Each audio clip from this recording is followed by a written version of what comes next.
All right. What's going on? It's your man Jay Will. We are live. I got a special panel today. I'm gonna get the link sent out to everybody. I think you guys are really gonna enjoy this one. This is gonna be really, really good.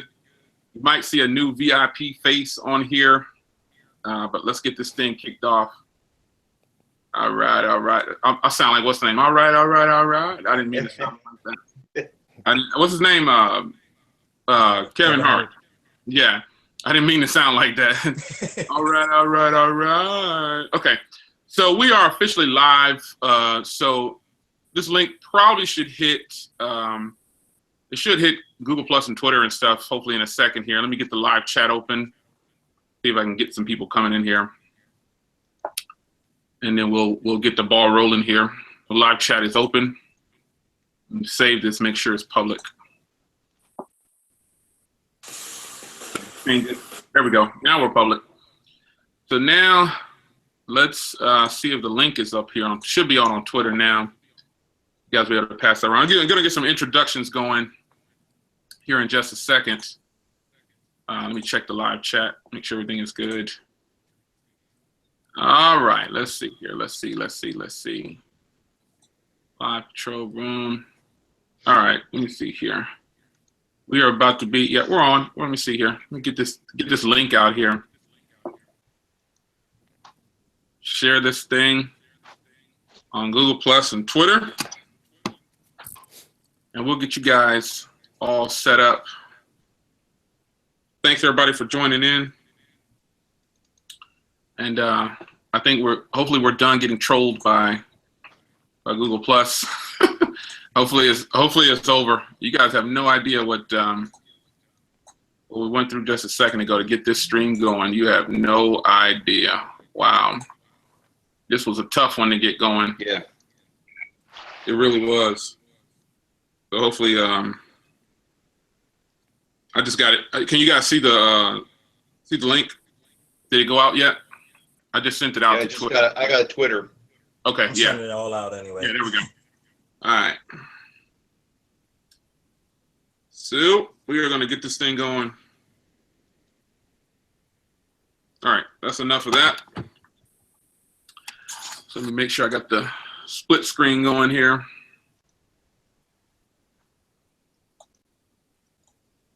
All right, control panel's up. Yeah, this was a tough one to get started, people. Oh my gosh, this was one, man. Whew. We've been doing a sound check for about an hour. So Google has been trolling us big time. So thanks for everybody that can join in at this hour. I know it's football night. I probably should have the game fired up, but I've been waiting to get this one out.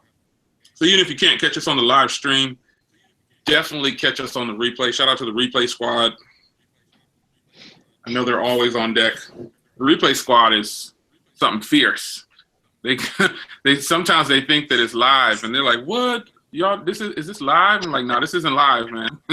It's not live. You can rewind it and pause and play. And I know you can actually, okay, so let me clarify that. You can actually do that during a live stream. You can go back 4 hours, but I think if there's a little icon that pops up that says, yeah, we're live, and then people should be able to tell. I just think people should be able to tell whether it's live or not. But so let's get the introductions going down the list here. Got some special people online. Hey to the people that's joining in the live stream. It's a Monday night. Chat's open. Hey, shout out to everybody just joining in. All right, so let's go down this list here. I got to start with the person I ended with last time. This guy is a YouTuber. I think we're all YouTubers on here. Yeah, we all have YouTube channels. But this guy has, I started following him because he, I loved what I saw this guy doing videos in his car one time. And I said, man, this is something different. I need somebody to watch, and this is going to be good. So I said, I gotta start linking up with this guy, and we ended up doing a stream together. It was a lot of fun last time. So everybody say what's up to Mike D, Simply Your Device. How you doing, Mike Dixon, Simply Your Device? How's everybody doing? Yes. Yes, how you doing, man? All right. So Jay Johnson is no stranger to the streams. He's done, I don't know how many streams we've done together. We've done a lot. And Jay has a YouTube channel as well. And he does stuff like my channel. Pretty much all of our channels are kind of the same. We all dibble-dabble in speakers and phones and tablets and whatever. But everybody say what's going on to Jay Johnson. He's no stranger to the stream. What's up, everybody? All right. So we got my man. I was actually before I didn't know. I said it on the last stream, but I didn't know that he was one of the secret weapons to Bang Tech. I really didn't know it. We've been getting trolled though. We've been getting trolled, but I didn't know he was a secret weapon to Bang Tech. But much respect, man, because he's a retired programmer, and I went to college for computers as well. But he beat me to that retirement for sure. So everybody say what's up to Mobile Geezer. I know him as George. Hey everybody, George Hayes, Mobile Geezer here. Glad to be here. All right. We got that audio, we got the sound check. We are good. Next up is a road to 1,000 subs. Otech is a guy that set out to do something that I didn't think he was going to hit that fast. I thought it was going to be. He picked up like 40 people in a short period of time. The next thing you know, boom, he passed 1,000 today. Shout out to LaShawn, some of the guys popping in. Otech is a YouTuber as well. Like I said, we're all pretty much on the same page. And Otech created a segment on his channel where he's doing road to 1,000 subscribers, and he's passed that 1,000 mark. So everybody say what's up to Otech and give him a big old thumbs up in the live stream. What's good, everybody? You know what time it is. It's your boy O, aka Brooklyn Don. Yeah. So before I get to our special guest, how does it feel, man? 1,000. It feels different. I feel like a brand new tech reviewer. I feel special because when I go on my YouTube studio, it says 1K. I can't see the number, the full number. So yeah. No, you made it now. I made it now. Yeah, you made it. If you hit that, yeah. All right. So this next person, I've been following him for I don't even know when I started following him. I just saw his style and I was like, I gotta follow this guy. I said, I gotta follow this guy. He's original with it. His style is all his own. He's been a YouTube. He started his channel on YouTube, and he took off like overnight. It seems. I told him that earlier today. I said, man, you took off overnight. I mean, he has like 4,000 or something subscribers. I don't know how many he has right now. He's got a lot of subscribers, and the reason he fits this panel very well is because he's not sponsored by anybody. He's going out buying his own products and everything, and he's kind of doing it on his own, like everybody on this panel right now. So this will be interesting because this is the debut of my man Tech Zilla. There he is. What's up to Tech Zilla? What's up, guys? What's up? This is Tech Zilla. You won't recognize my face, but you'll recognize these. That's how you see my videos. These. I love it, man. Yeah, Tech. This is Tech's debut, and I was like, man, I definitely cannot wait to get you on the channel. I think it's going to be a lot of fun, and because Tech's a tech savvy guy, he doesn't have the name Tech Zilla for nothing. So he knows his stuff. He's right on par with everybody on the channel, and he's got devices that I couldn't get. I'm a little perturbed about that still. He's got some Which devices are you talking about? Oh man, come on, Tech. Come on, man. Well, are you talking about this one? See what I'm talking about? Rub it in. Yeah, he rubbing it. He got that meat mix over there, and he is just. I don't want to get into that. I feel like Otech. Are you talking about this one? What you got? Oh, Mate 9. Mate 9. Oh man. You see? He's got the phones that just hit the market. He's got them already. He's got the Mate 9. He's got the Meet. I can hurt you though. I can go with this. The Note 8 as well. Wow. He's got them all, man. He's got the Note 8 over there. The Mi Mix. The Mate 9 just came out. He's already got it. It's not even officially announced yet, but you can somehow sneak it and get it online. He was one of the people to actually do it. So the panel He's holding up more. Two remixes. Yeah, also he got the limited edition. 2 of them. We gotta talk about that. We don't have to talk about that because we're gonna run the show right now. We got to get on. We got to let O lead this OnePlus discussion too, because that's a. You sure you want that from me? Yes, yes. Oh man, that's the sensitive topic for O. I like that meat mix for me. So we're the panel review that we did last time. I told people that we would bring back another panel, and I think it's a good thing to do a panel review and not just have me up here by myself, because there's different perspectives on, and we're definitely not going to agree on some of the topics that we talk about. So we all talk about phones on our channels. Everyone on this panel has phones, and we have multiple phones. And so sometimes it can get a little bored doing phones. And so I want to shoot the first question out there to the panel members. You guys can jump out there. I want to ask the first question. First of all, before we start, this will be the last official tech talk for me. I'll be moving forward with the different branding into 2017. So I'll continue on doing. Somebody asked me, was I stopping YouTube? Like, no, I'm not stopping YouTube. No, it's just too much fun. At least I don't plan on it at the moment. But this will be the final, and I wanted to get this good panel together right here, man. Night Tech was supposed to be on, but he had to go to work. So shout out to Night Tech. He'll probably jump in the stream every now and then. To kick it off, and we were kind of talking about, some of us were talking about this. Me and Tech were definitely talking about this offline earlier. If you could do, like right now, it seems like our primary focus is mobile phones. It's smartphones all day long. It's smartphones. What other interests besides smartphones are you looking to transition into? Are you looking to transition into anything else in 2017? Are you smartphones going to remain primary, or how are you guys making changes to your channels? About YouTube as well, like YouTube is saturated with cell phone reviews and stuff. I guess that's the question. Are you going to transition kind of slightly and do more than just cell phones into the next year, or is cell phones going to remain the primary? And what are you guys going to do, or how do you feel about the current stature of YouTube with cell phone reviews and things like that? Anybody could jump out there. I'll jump in. I think I started doing that to some degree this year because I've got the Nest Cam, I've got the Ring video doorbell, I've got another camera down here in my man cave. I've got the Google Home, I've got Amazon Echo, and I plan to continue exploring more and more of the home automation stuff because I think that's where we're going to see more and more development.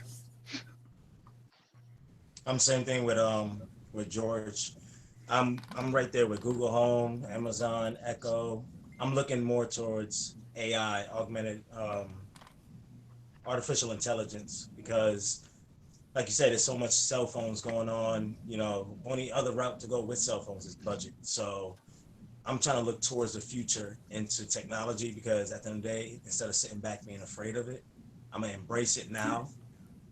And that's exactly what you said in your last video, and I agree with you 100%. Yep. I'll go. Cool. Funny that you mentioned about how we're going to wrap up the year, what the next year going to bring us. One thing I think I've learned is it's not all about the cell phone. It's what you could do with the phone. What from the basics to the more complex items. I've just recently sold my iPhone, and I think I know I'm going to just stick with the Android world.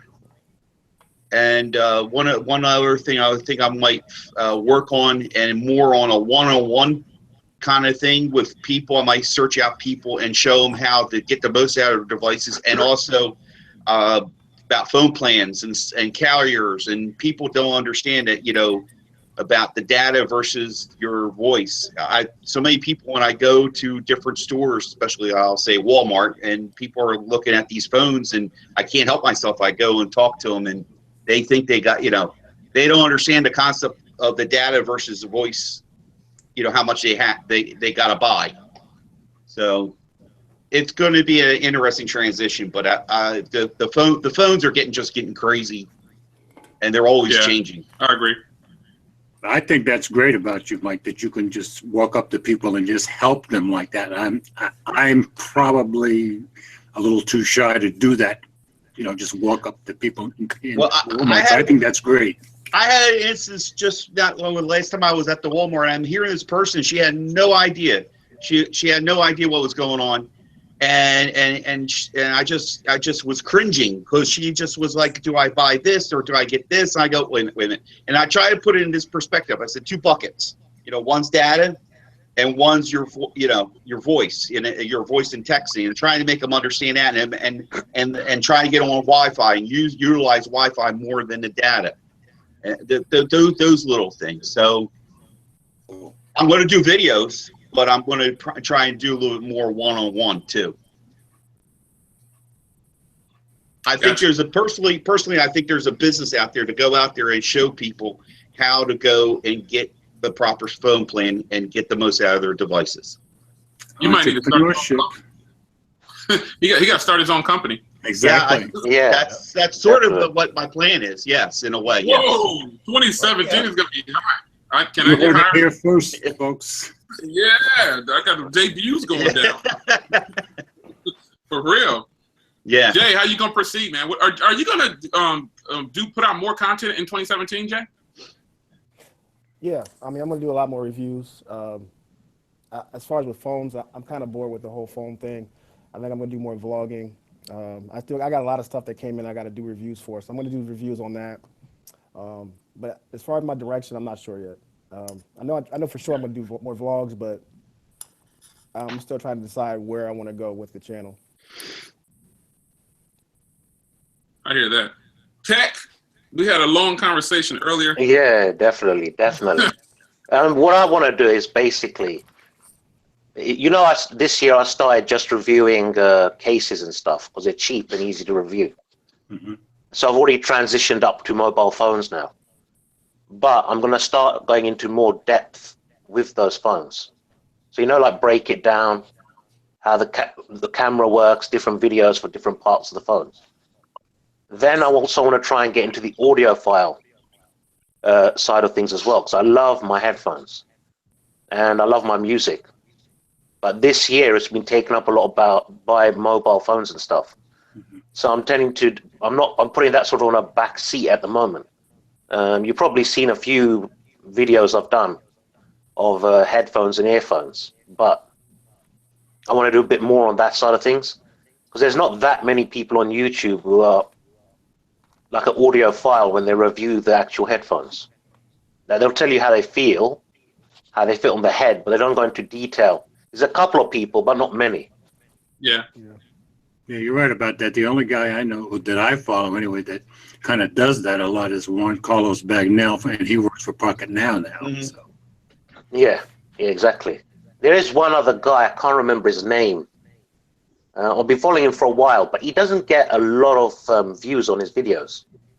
But he is really in-depth. I mean, this guy, he's got all the testing equipment for the headphones, everything. He goes in deep with it. Cool. So we'll be looking to learn from you. Yeah. Well, because one thing that annoys me is too many people, they're listening to rubbish headphones. You got a good source, you got good quality music. Because I use, say, Spotify on my phones, because I can put the higher bit rate on there. But then they'll put in the headphones that come with the phone into the phone. Nah. And I've never used a pair of headphones that came with the phone. Never. Me neither. Never. Anybody else? Good. I've ever done that. I give them to my No, kids. I tend to do that, but You do? yes, I do. I tend to use the earbuds that come with the phones. But do I call myself an audiophile? No, even though I played in bands for 45 years. Oh wow. Oh man. I don't know. I don't know that. I think YouTube is it's so weird. I get a lot of people asking me how to start a channel, and you guys probably get this too. You probably get it a lot, man. And you ask them what do they want to do. I want to review phones, and I'm thinking, man, it's got to be a better way. It's got to be something that you're good at besides just doing what we're doing, reviewing phones. I think it's way too saturated, and there's really no room for us at the top, if you will. You know what I mean by that? Because everybody was there before us. The big companies are only looking at them. They're not really looking at us.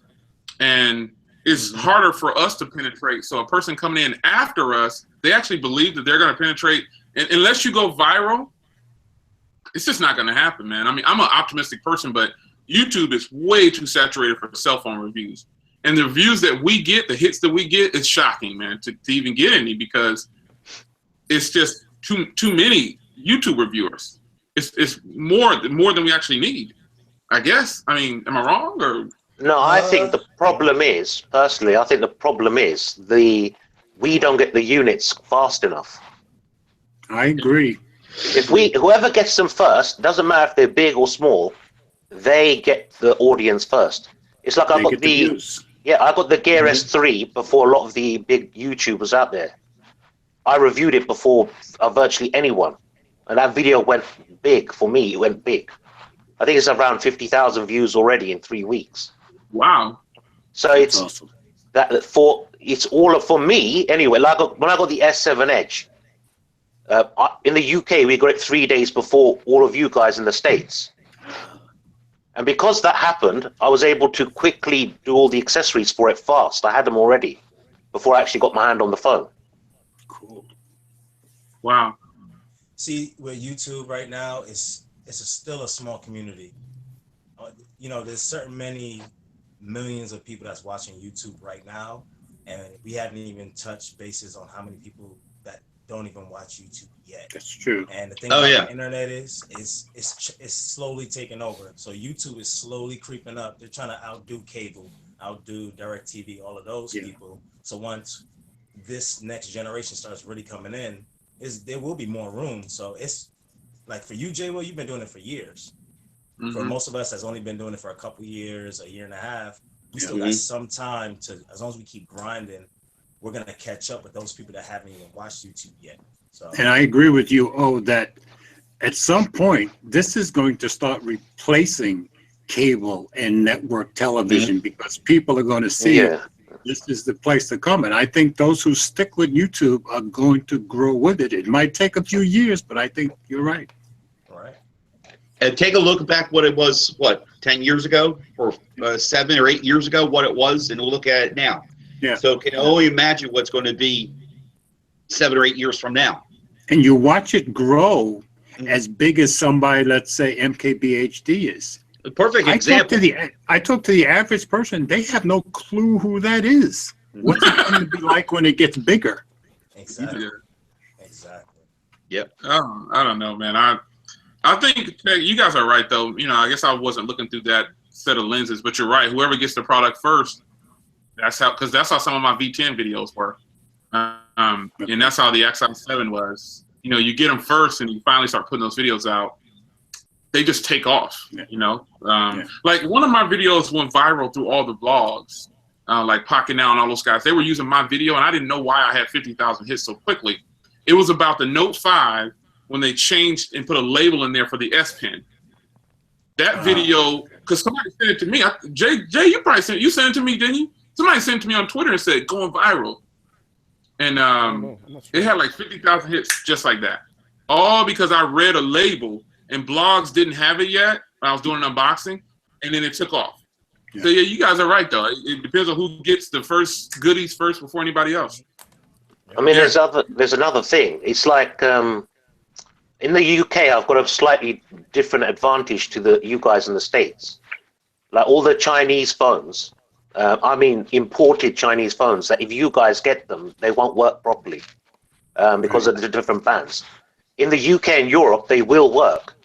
So I'm at an advantage like the Note 8 and the Mi Mix, stuff like that. For you guys to get it, it's kind of a bit pointless because you can't really use it. Whereas if I get it, I can use it fine, like a normal phone. And so can everyone in Europe. What I've noticed with my stats on my YouTube, there's been a shift. More people in Europe are now watching my videos than people in the States, whereas the other way around. Okay. Because they know, like, because in the UK, they never released the LG V20. The Axon 7 was never released. The Note 5 was never released. So a lot of people are like, where can I get it from? Is it any good if I'm going to import it in? And the biggest problem is people don't trust importers. Yeah. Because it's a Chinese importer, they're scared they're going to take their money, run off, or they're going to send them a fake device. I give them peace of mind. I tell them who to get it from, who's a reputable source. So that for me is a micro niche for me in particular, which I'm trying to build on now. That's why I'm sort of really pushing the Chinese phones at the moment. You got a Tech. Wow, Tech. I'm just gonna go down the list here. Tech just passed 1,000 subs. But Tech, you joined in 2011, but you didn't really start doing your videos until when? Was it recently or in the last few months? April I started. He started in April, folks, and he has 4,673 people following him already. That is fast. That's crazy.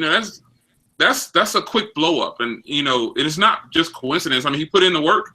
You know what I'm saying? And so he's doing something for people to say, oh, I gotta follow this guy, because he started in April and he's already got 4,600 people, almost 4,700 people following him. And that's what I did too. I had my channel in 2006 or something, but I didn't actually start doing anything until like 7 years ago, I think it was. I don't know. I've had it for about a little over 10 years now, but I didn't really start get serious with it until the last 6 years or so.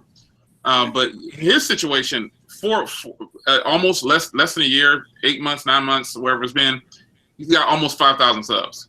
So when you said that people over in the UK are starting to follow you now, somebody's doing something, because you're getting stuff like the Me Mix and all those videos that you put out, dude. That phone right there is a concept phone to some people, but I think it's a phone. You know what I'm saying? It's a phone, and you got it. And so you did a couple of videos on it, and it's just skyrocketing. Same thing with Night Tech, man. You remember Night Tech hit 500 subs in 2 weeks. Mm-hmm. When he first started his channel, he started his channel on June 12, 2016, and he's already at 1,200 people. That's awesome. Yeah, wow. But he didn't start doing videos until like recently, and he picked up over 500 people in 14 days because he did a giveaway right after that. So I don't know, like, what do y'all think it takes to, because this is a question that I get all the time, and I don't really have an answer for a person, because I don't think I'm that big of a YouTuber, and I've said that before, but maybe I am. Maybe I just don't see it that way. But what does it take to actually be a big YouTuber? Like, what does it take to be that, is it going to be, I just went viral, or like, what is it going to take? No, I don't think it's viral. I personally think it's, if you have to have a strategy, number one. Number two, you have to keep it commercially viable, in my opinion. Number three, you have to, how can I put it? You need to follow what you believe in and be yourself. If you ain't going to be yourself, you'll never make it, ever. All the big YouTubers, they market their stuff a lot, but that comes later on, in my opinion. When you're small, you need to get that loyal following behind you. Then you can go into pushing your marketing out there. You have to have a strategy when you want to do it. Because all the big YouTubers do the same thing. But they all know each other, like we all know each other. Yeah. And they all helped each other grow up, because I've looked into all of this. Yeah. I agree. And I agree too. I think once you have your strategy and show people that you're being yourself, then it becomes consistency. People want to see that if they're going to take time out of their day for you, that you're going to consistently put out something that's going to interest them. And you've already led them toward what interests them. Otherwise, you wouldn't have the followers in the first place. But then they want to see consistency, I believe. So Jay, I want to go to Jay and then Mike and then Otech. What does it take? How did you grow your channel, or how are you growing your channel, or what are you going to tell a person who wants to be a YouTuber? What am I going to tell anyone? What do you tell people that they say, yeah, I want to be a YouTuber? Like, how do I get started? I've never had anyone ask me that, so I don't what? know. You never He's honest, I've never had anyone ask me that. There's no way. No, I've never had it. I'm still trying to do my own thing. You're a YouTuber though. You're a YouTuber. So what do you tell that person? You got this 15-year-old or this 20-year-old saying, hey, what do I need to do? How do I get started? What did you do? Well, I mean, for me, I started out a long time ago and doing a different type of video, and it was cool, but I kind of lost interest, and then I kind of just left YouTube alone for a while, and then I think maybe a year or two ago, I jumped back into it and started doing tech. I haven't really been that consistent yet as far as with my videos, so I really want to start moving forward with more material, being more consistent out there. And I think the main thing is finding yourself, and because I think it's kind of hard sometimes when you're doing like just regular reviews, you have to put your personality into it, and you have to find your own little groove and your own little style of doing things. And I think I'm still in that part where I'm trying to find my own style or way of doing things. You know, that's a good response, because that means that everybody on this panel everybody's kind of seeing themselves at different stages. So, you know, Zilla is the blow up. He just blew up overnight, it seems. Oh, got the spark. He's on the uphill climb right now. Mike Dixon, where are you, Mike? Jay said he's kind of he's still finding his niche. He's trying to plant his feet. But I think Mike's feet are planted. But that's just what I think. I don't think any of you like have something that y'all need to work with. We always need to improve, but I try to see positive in every person that I speak to and give some kind of positive reinforcement. But I think Mike's channel is fantastic. He's got that truck. He's got it sounds crazy, but that's what attracts me to his channel. Him sitting in that truck. And the countdown. Yeah. And the countdown. Yes. He's got those things, and that's what I tune in for. I flick it on the big screen and I sit back and watch. How do you, Mike? Let me see how many you got, Mike. You got over. I don't 242, I think, or 241. 242. So what do you tell? We definitely have a mixed bag on this panel, which is a good thing. That's a positive thing, because that way people who might watch this video that are trying to start a YouTube channel, they won't feel like we're blowing smoke up their butt. You know what I'm saying? Like, you don't want to have a person with 5 million subs sitting on there saying, this is what you need to do. Because there is not. It's like telling a person how to raise a kid. There's no way possible. Mike, what do you tell a person? What do you do? Well, definitely be yourself. Just you don't need the big equipment. You don't need the lights and the tripod and an expensive camera. You probably possess it in your hands, the smartphone, and you. I know for myself, I watched millions of videos leading up to this point. And I was inspired, and technology took me in a completely different direction. But I'm trying to answer your question. But I don't know what else to say. All I know is I want to get better what I do. I know I'm not consistent. I know I need to be consistent. And if somebody asks me, what does it take? I just tell them, just be yourself, shoot video, learn from others, and ask questions. Have fun. And I'll definitely have fun. Definitely have fun. I took that trip to North Carolina, and it just so happens I saw O. Yeah, you two were awesome together. That was sweet.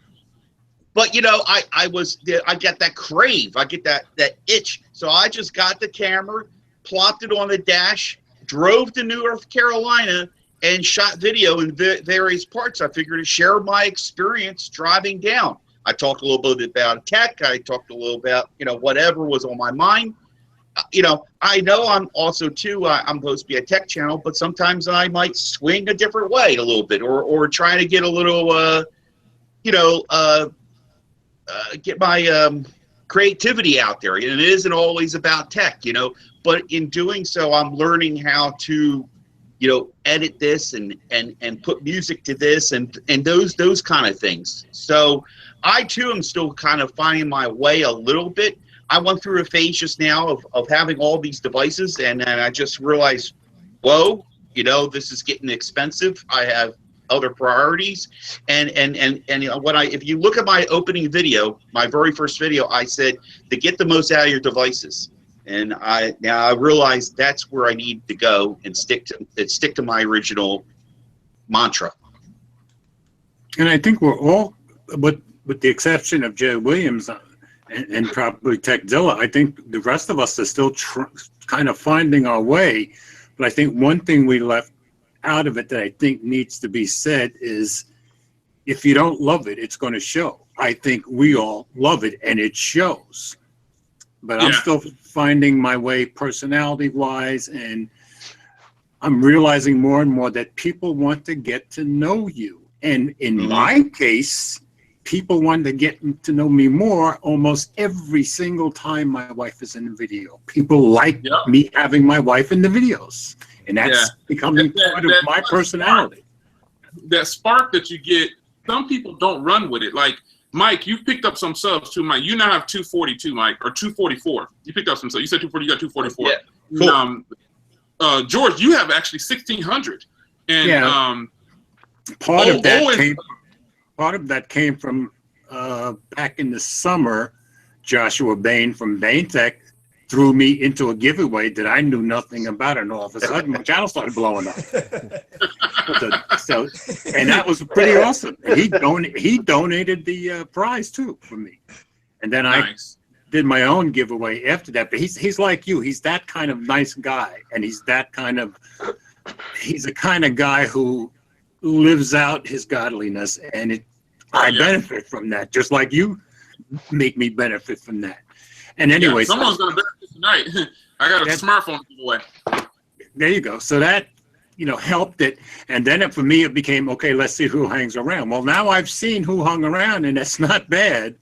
But I'm finding that people want to get to know me and my wife now.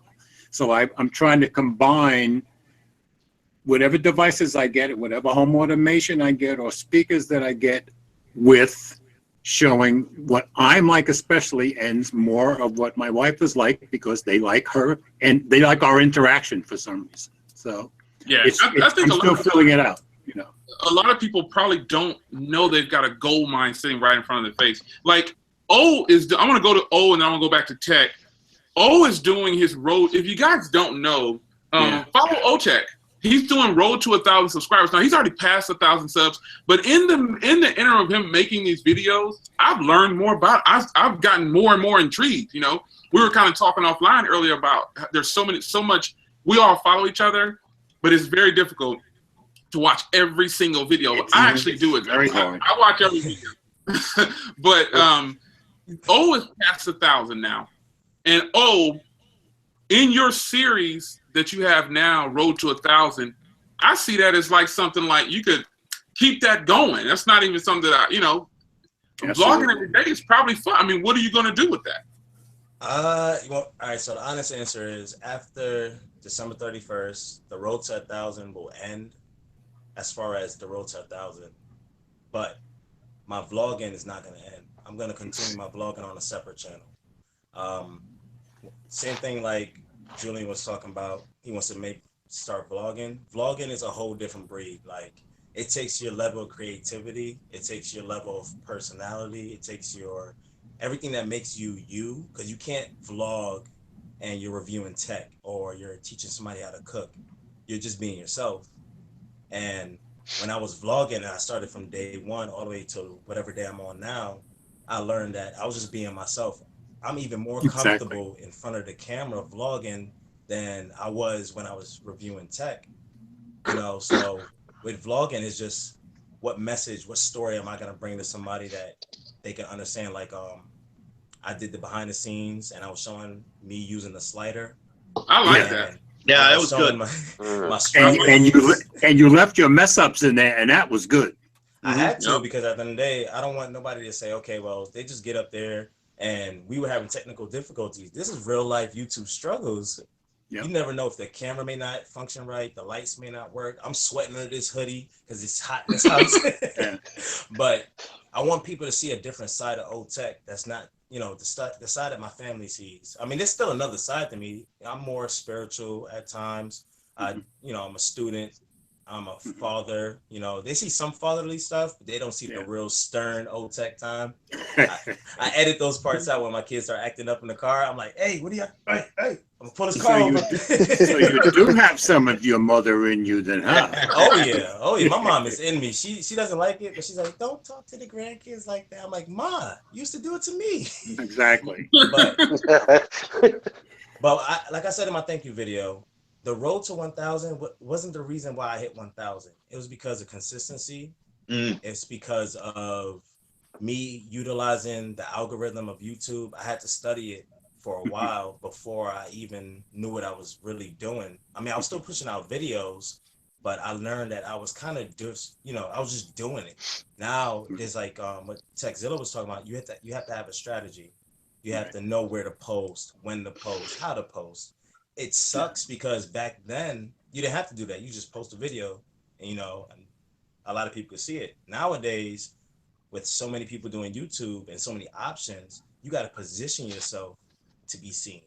Okay. So I learned that hitting 1,000 didn't really do nothing for me technically because it's just a milestone. But to people who are watching YouTube, they'll say, okay, well, I'd rather watch his channel because he got 1,000 than his channel. He got 200, for example. And it's like, that's how people look at things. They look at the number before they look at the content. Okay. So it's funny you say that because I was going to go there, but tech, I want to go back to tech one more time. Because I want to piggyback into what you just said. After tech hits the floor, because I think people do look at it wrong. They think because a person is panning the camera around, they got all these different camera angles, they got 2 million subs, that their channel is interesting. And I'm just gonna go on record here and say there's a lot of people that have like millions of subscribers and they suck. Their content is horrible. Their videos are just, they're not good. But they have all these people following them.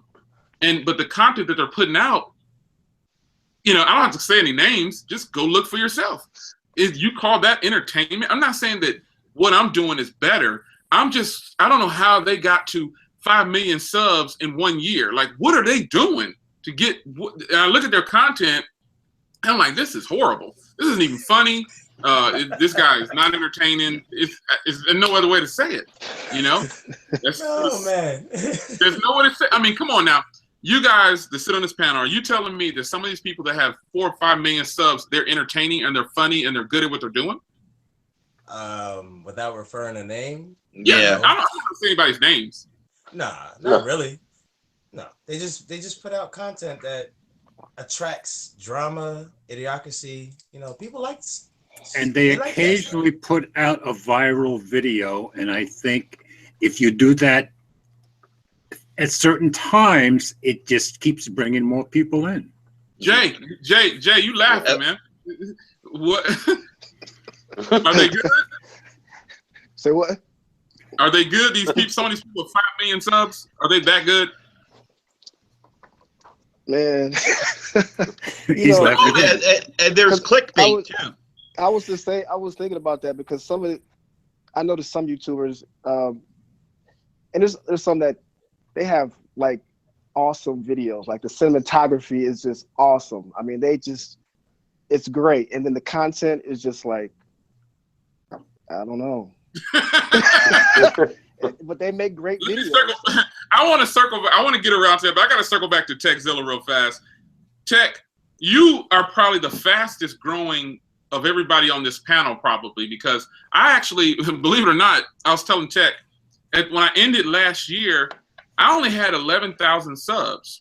I'm closing out 2016 with almost 38,000. So what did I do different this year than I did last year?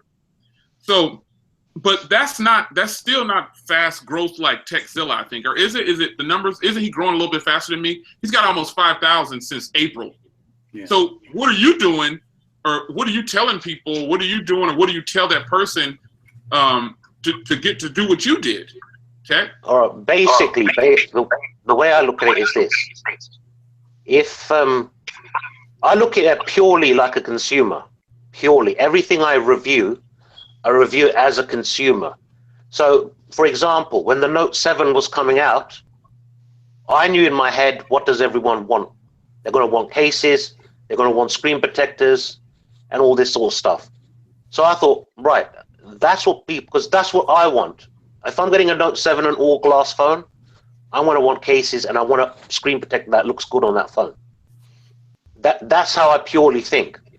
When I did the Sony MDR 1000X noise cancelling headphones, I got them a month before anyone else because my local Sony center, I rang them up, they did me a favor, they got them for me. If you look at my video for that, when I did a versus the Bose QC35s, I knew people are going to want to see that before they knew it themselves. I know it sounds weird, but I think purely like a consumer. Purely like a consumer. And when I posted the video, it wasn't blowing up nothing. It was going slowly, slowly, slowly.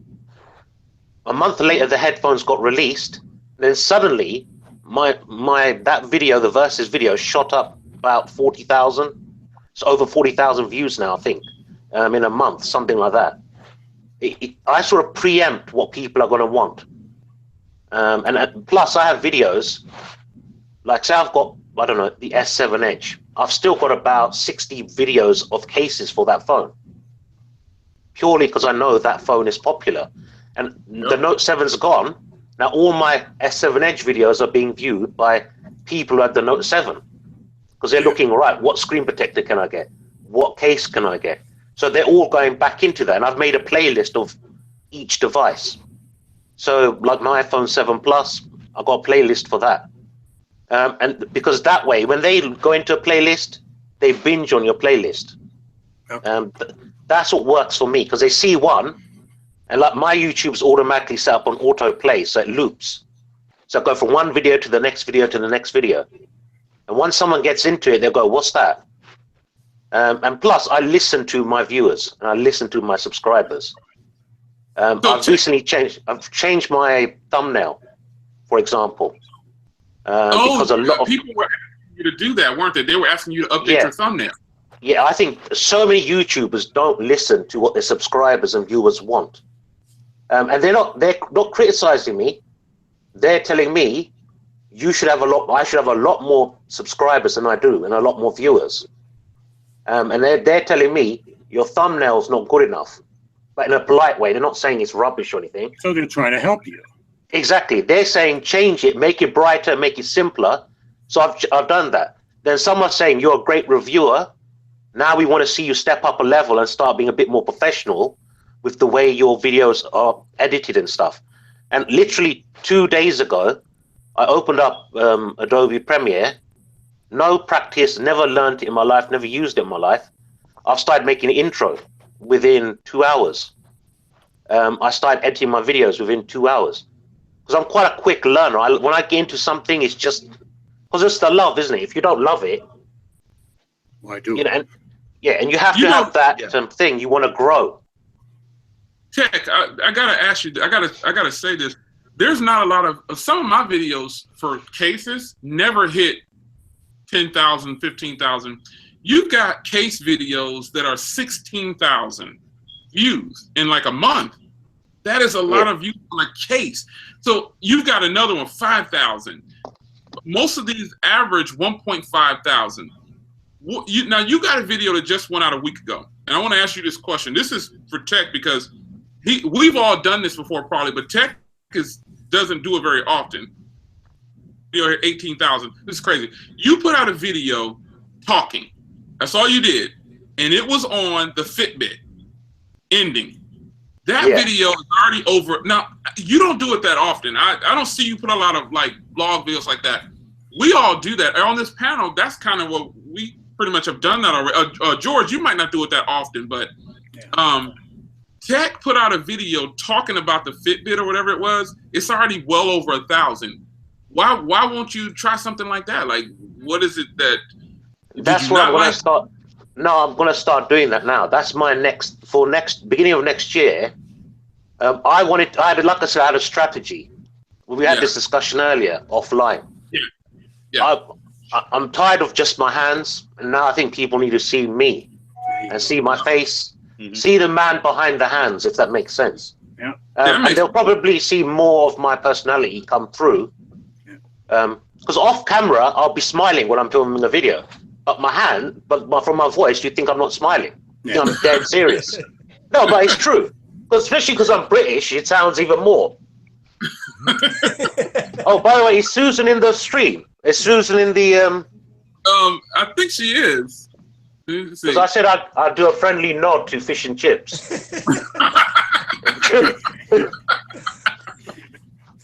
Oh man!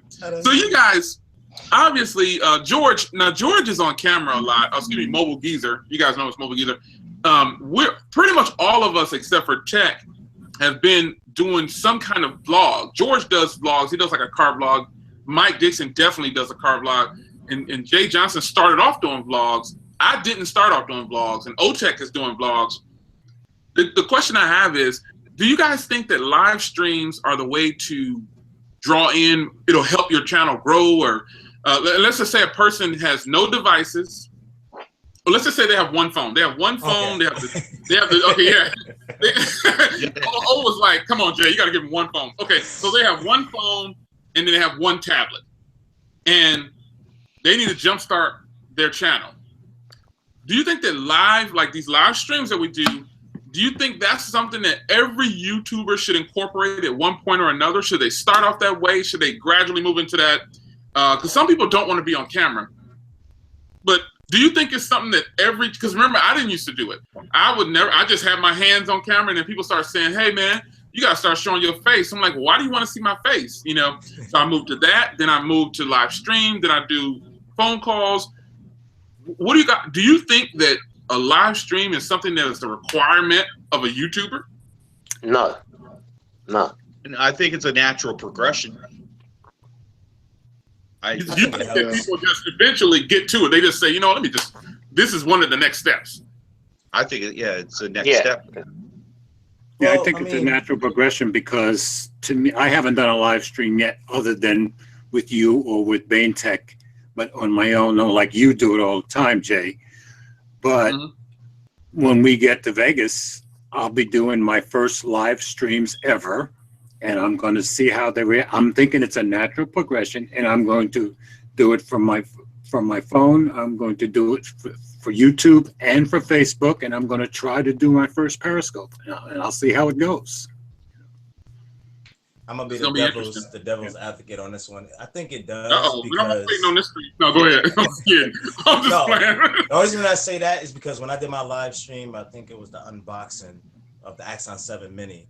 In the stream, I can't remember who said it, but they're like, "Man, we love this. You know, it's raw. It's it's unedited. There's no, I ain't got no transitions going or anything like that." Yeah. And they get to ask me live questions about the unboxing. So, I mean, I said I would do more of that with like, big devices, like maybe a tablet or something like that, or maybe another phone or another, artificial intelligence or whatever. But I think it does help. But if you have 0 subscribers and you just started like a week ago and you try to live stream, it's gonna be kind of hard, to try to get mom to help now you out. it's gonna be like that. But I mean, if you got at least 100, loyal people they're always watching your videos, they're always commenting, and you say, hey, you pre-plan it, like, hey, I'm gonna go live this coming weekend, stay tuned for that. Tell a friend. More than likely, you'll at least get 10 people, 5 people at least. Even if you got that one person, you can have that one-on-one connection. So the live streams help with the connection. Like, I'm looking in the streams, I'm commenting, I'm seeing people making little jokes, I'm commenting back on my other account so they can know, hey, I'm here, I see what y'all saying while everybody's talking. So live stream help a lot. I think live streams are the way to go now that I'm doing it. I think. But you know what I do though? And a lot of people won't do it because they're greedy. The reason I like to feature people on the channel, that's my way of kind of giving back, I guess, because I can't give anything else pretty much. I can give away stuff. But when I see a person, and I've always been like this, man. Once I started to go uphill on YouTube, I was like, I'm taking some people with me because it doesn't do any good to get to a certain place on YouTube and not have anybody to talk to. So Exactly. I've definitely invited people to the live stream because I want other people to see who I talk to and the people that they should be watching, I guess I want to say, because that's why I wanted to have Tech on this time, because everybody know who you guys are, but they only know Tech's hands. And I thought, this guy's blowing up, so you got to know who you're watching. But I like to invite people on the stream so other people can sub to them. Like, I'm not, like, if all 37,000 of my subs sub to y'all right now, boom, you guys are going to have 37,000 each. Yeah. You know what I'm saying? Or Let's get it. you're going to have a bunch of subs. Let's get it. Yeah, but you know what, though? The thing is, I will be okay with that because they're going to get the same kind of personality or comfort level from you guys' channels. You know, because pretty much half of us are really blog. Well, me and O and Mike and Jay definitely are vloggers. I've gotten to that point where I can say, you know what, I can vlog at any time. Right. George is going to do his live stream. He's going to debut it at CES. Right. I'll be right there with him, bombing his video like, what? What's up? I definitely want you and Night Tech. I want you with me when I'm doing live streams as much as I can get you. You know. Let's go. I have no problem being. I don't care. But you know, I think on a side note, I just want to say you and Mike and my Project 13 have made me start doing more vlogging, and especially the vlogging from the car, because that wasn't something I was thinking of doing. But I watched Mike do it. I watched my Project 13, and I'm like, hey, people seem to like this, and that's how I started doing it. You know, so Mike, I have you to thank for that. Hey, Tech, who were you watching before you started doing YouTube? Before I want to go to Tech, and then I want to go to Mike. All right. For me, I'll tell you who it was. This is actually what got me started in YouTube in the first place. It was, you know, all the big YouTubers, a lot of the big YouTubers. But then I was also watching UJ Will. I was watching Joshua Bain. What's his name? Flossie Carter. Yeah. These people. But the weirdest things happened since I've started being a YouTuber myself. The reason I did it was people like, and I don't want to name some of the big channels, but they're out. You know who I'm talking about. Yeah, talking now. Techno Buffalo. Yeah. I name them. You're talking now. Techno Buffalo. I used to watch their videos, get something based on what they're saying, and then I used to get it back and think, what a load of rubbish. What is this? You know, like, what? Why are they telling us a load of rubbish? And then one day, I thought my 7 Edge is coming in today. And I literally thought, I'm going to do an unboxing of it. I held the phone in one hand. I was opening the cardboard box with one hand while the phone shaking in my other hand. It's the very first video I did. And then I opened the phone one-handed, opened the magnetic box one-handed. As the box opened, the phone fell out, brand new. I'm trying to hide the IME number on the thing. Right? And I'm like, you know, like, Jesus, what's going on here? And the thing is, and I was on my dining room table, I thought, nah, this ain't going to stop me. I'm still going to carry on. Good for you. Because the one thing I did was, when I did it, I didn't care that I made the mistakes. You know, in the terms of, I thought, it's my first one, I'll learn from it. And every video I've done thereon, I've learned. But the funny thing is, since I've met you guys, started chatting with you, and I've become a YouTuber, I don't watch any of the big YouTubers anymore. And this is weird as well. Flossie Carter doesn't pop up on my YouTube anymore. All the ones I used to watch, they don't pop up at all. It's like Mobile Geezer just pops up, you pop up, J Will, Otex pops up, my Project 13. All of you guys, I'm not going to go through all of the names, but you occupy my entire list now. And that's why I was making Same thing with me. Same thing with me. Mm-hmm. And, you know, what I like is, I mean, like I was saying before, because we share our stuff with each other and with our sort of audiences, if you like. Like Mobile Geezer, he did a retweet of one of my tweets. Oh, yeah. And then Evotech saw his retweet of my tweet and then gave me a shout out earlier today because they saw Mobile Geezer's tweet of mine, if that makes sense. Cool. Networking. Mm-hmm. Yep. So, and that is the key to success for me. I know you were saying earlier, Jay Will, you think it's saturated. I don't think it is. I think it's a shift in what people want. I actually see a shift. A lot of people are saying these big tubers are talking rubbish. They're obviously paid to say what they're saying. And they're fed up of it. And they're absolutely fed up. We review a lot of devices that no one else gives a time of day to. Yep. Let's be honest. Yeah. And I got to agree that Jay, you said we're not all going to agree. Well, I don't agree with you, and I do agree with Tech that I don't think I agree with him. I think it's a shift. I think people want to see more real, and I think this group is kind of more real. Mm-hmm. Oh, definitely. Definitely. Yeah. Definitely. So, Mike, I'm going to you now, Mike. Okay. Go ahead. You got the floor. But can I real quick? I just saw in the crowd here in here, Mine of Nate in here. There's somebody that is really makes some nice videos, some vlogging videos, and I want to just say how you doing, Nate. I really like him. Anyway, what got me started, Jay? When you started watching. What I started watching, anything about Nexus, and then I caught on with, yes, of course, Pocket Now and MKBHD and all the big guys, and yes, it kind of filtered down over time. Then that's how I realized too. Funny, yes, I do agree. It is definitely a shift going on here.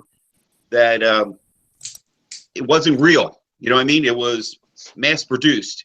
I like the artwork, the how clean the photo, you know, how the photography was done and the transitions and all that stuff. And I learned from all that.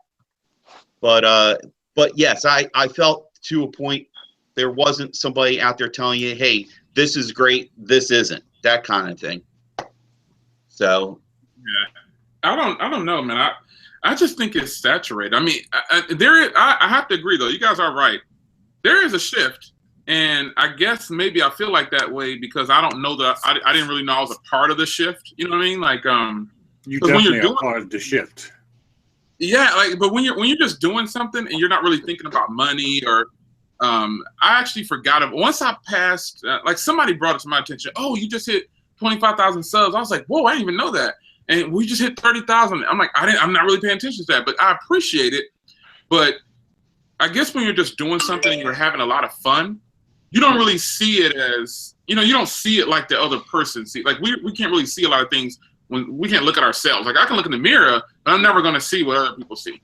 That's true. And that's just how we are. And one thing Mike said, when he said people weren't saying this is good, this is not good. That's one great thing that I really appreciate about you, Jay Williams, and Joshua Bain. Both of you guys have always done that. I didn't know that I did that. Hey, Jay, in the early days when I was learning about techno, you were one of the first YouTubers that I want to say I learned off of you. Like going, I saw the difference what you put out and what those other guys put out, and I go, boy, this cat is real. You know what I mean? This guy is telling, he's doing it on his desk. You know what I mean? And he's showing it all happening on his desk, and it wasn't all nice and pretty and fluffy. You know what I mean? Yeah, and I don't know. I guess when you're just doing something like it was funny. Tech was talking about his first video. My first video, it's still up. Like one of my first cell phone videos. You want to see it? It's there, man. It was kind of like it was worse than Tech. I watched the old videos. Yeah. Oh my god. Once I was on my bed when I got the first G1. I was on my bed. I don't know what it was bouncing around. It was horrible, man. It was bad. There's Nate's in the stream, man. Shout out to Nate, man. Nate, Paul Tech's in there too. Nate is Nate's editing. Okay, here's the thing about that. Nate's editing skills are on par, if not better, than some of these big, huge YouTubers. Yeah, definitely. People don't really know who it is. That's why I had Nate on the stream. Nate, you got to come back to the stream again, man. Nate's editing skills are on par, man. If you guys don't know, Nate made my banners, dude. He made all my banners for YouTube. Oh, okay. He made all of them. Me and Nate gonna have to have serious editing skills. Yeah, Nate has some serious editing skills, man. This guy is good. He probably thinks I'm probably messing him around when I say, man, like I just commented on his last video for the case for the 15-inch. He probably think, oh, Jay didn't even watch. Please don't think that because I watch a lot of videos, but I don't comment on all of them. I'll give it a thumbs up if I like it. And pretty much Nate's videos are pretty much solid, almost all of them.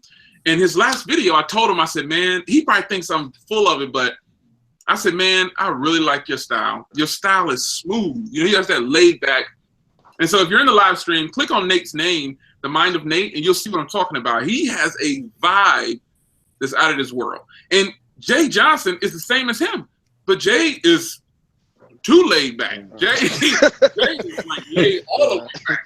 Jay doesn't put out as many videos as Nate does, but Jay is kind of in the same. They have like that same vibe, you know. It's just chilling and talking, you know. And them two are, to me, close in styles. But Nate's editing skills are on point, man. If you're not sub to this guy, he got the. You see his video? He'll come in with a different angle. He did a speaker review, and that speaker review is like a commercial. He did the cell phone holders that you put in your car. Mm-hmm. I'm not kidding. It's on his channel right now. He did one of those videos. He did like a full commercial for a cell phone holder. It's on his channel right now. I kid you not. I'm not trying to sell his channel. I'm just telling you. The guy got skills. He made my banners for my YouTube and Google+. So, you know, it's a lot of YouTubers out there, like Tech was saying, like Mike was saying, and O saying. It's a lot of people out there that people will never know who they are, you know, because they're too busy caught up on numbers of a person because they have 10 million. Oh my gosh, my Project 13 has finally showed up in the stream. Hopefully he'll stay longer than 5 minutes. This is my man. It's my man. I call him Anthony. You call him my Project 13. Shout out to Anthony, man. He made it in. Click on it. Definitely look at some of his work, man. We're all pretty much laying on playing field. So guys, I wanted to ask, because I think it's time to shift. Now I know we've been kicking it, but it's time to talk about some things that's probably gonna rub some people the wrong way, but it is what it is. We just have to start.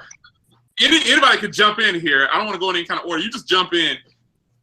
First phone we're gonna talk about is the OnePlus 3T. Who? Mike can have the phone. Who? Oh, that's all O. That's all O for you. Yeah. Right there. We want to hear from you. Oh, come on. My headset. We're gonna talk about what? The one Nun 3T? Oh my God. The one Nun.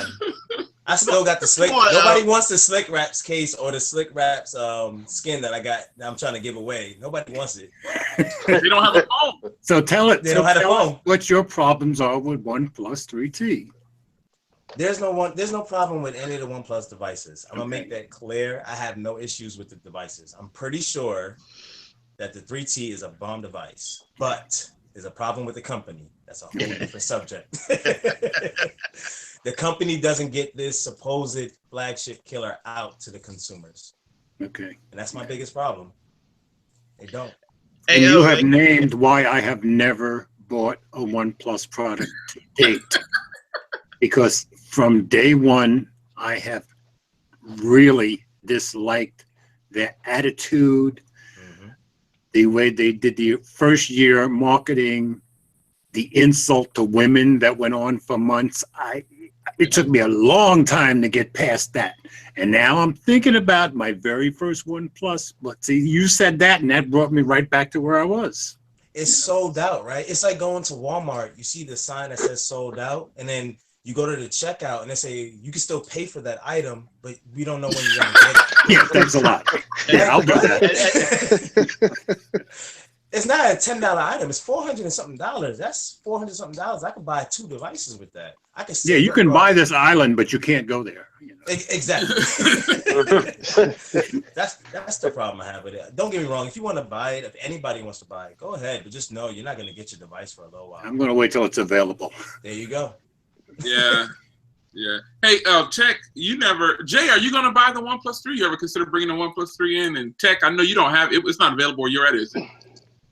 No, we can get it here in the UK. It's available, but it just, for me, it doesn't excite me, that device. Yeah, that's because you have a Pixel. That's what it is. Yeah, exactly. But it's when I look at the other devices I've got, they kill for different reasons. They killed the OnePlus 3T. OnePlus 3T. Like I said, I went to the OnePlus 3 event, not the 3T, the OnePlus 3 in the UK, and there were like 6 of us in the queue. 1 minute before they opened the event, yeah, and I was mad as hell. There's one guy, Parvin. Shout out to him if he's watching this. He turned up at 7:30 in the morning, and he'd been sitting on the floor outside this store. All right, and he turned around and he said to me, "Why did I bother coming at 7:30? There's only 5 of us and 5 other people in the queue." Yeah. They opened the door. We went in. They said they were going to give out free stuff, or all this stuff. They gave everyone a cup of coffee and a lollipop, and a T-shirt that didn't fit. And one of us 6 got so mad, he started swearing at the people in the shop, and he said, "I want to put this out on my Facebook. I want to say what a rubbish company you are," and he just stormed out. They left 5. And then OnePlus themselves were late to turn up to their own event by an hour. do you know how ridiculous can that be? Yeah. And they give you these silly lollipops to keep us quiet. It's like, get lost. And then people are going, "Well, at least give us a case free if we buy the phone." And they go, "No, you have to buy the case as well." Wow. And there's people that I pulled out my Note 7 because I had it at the time. And everyone who turned up for the OnePlus started gathering around my Note 7 because in the UK at the time it was like a unicorn phone.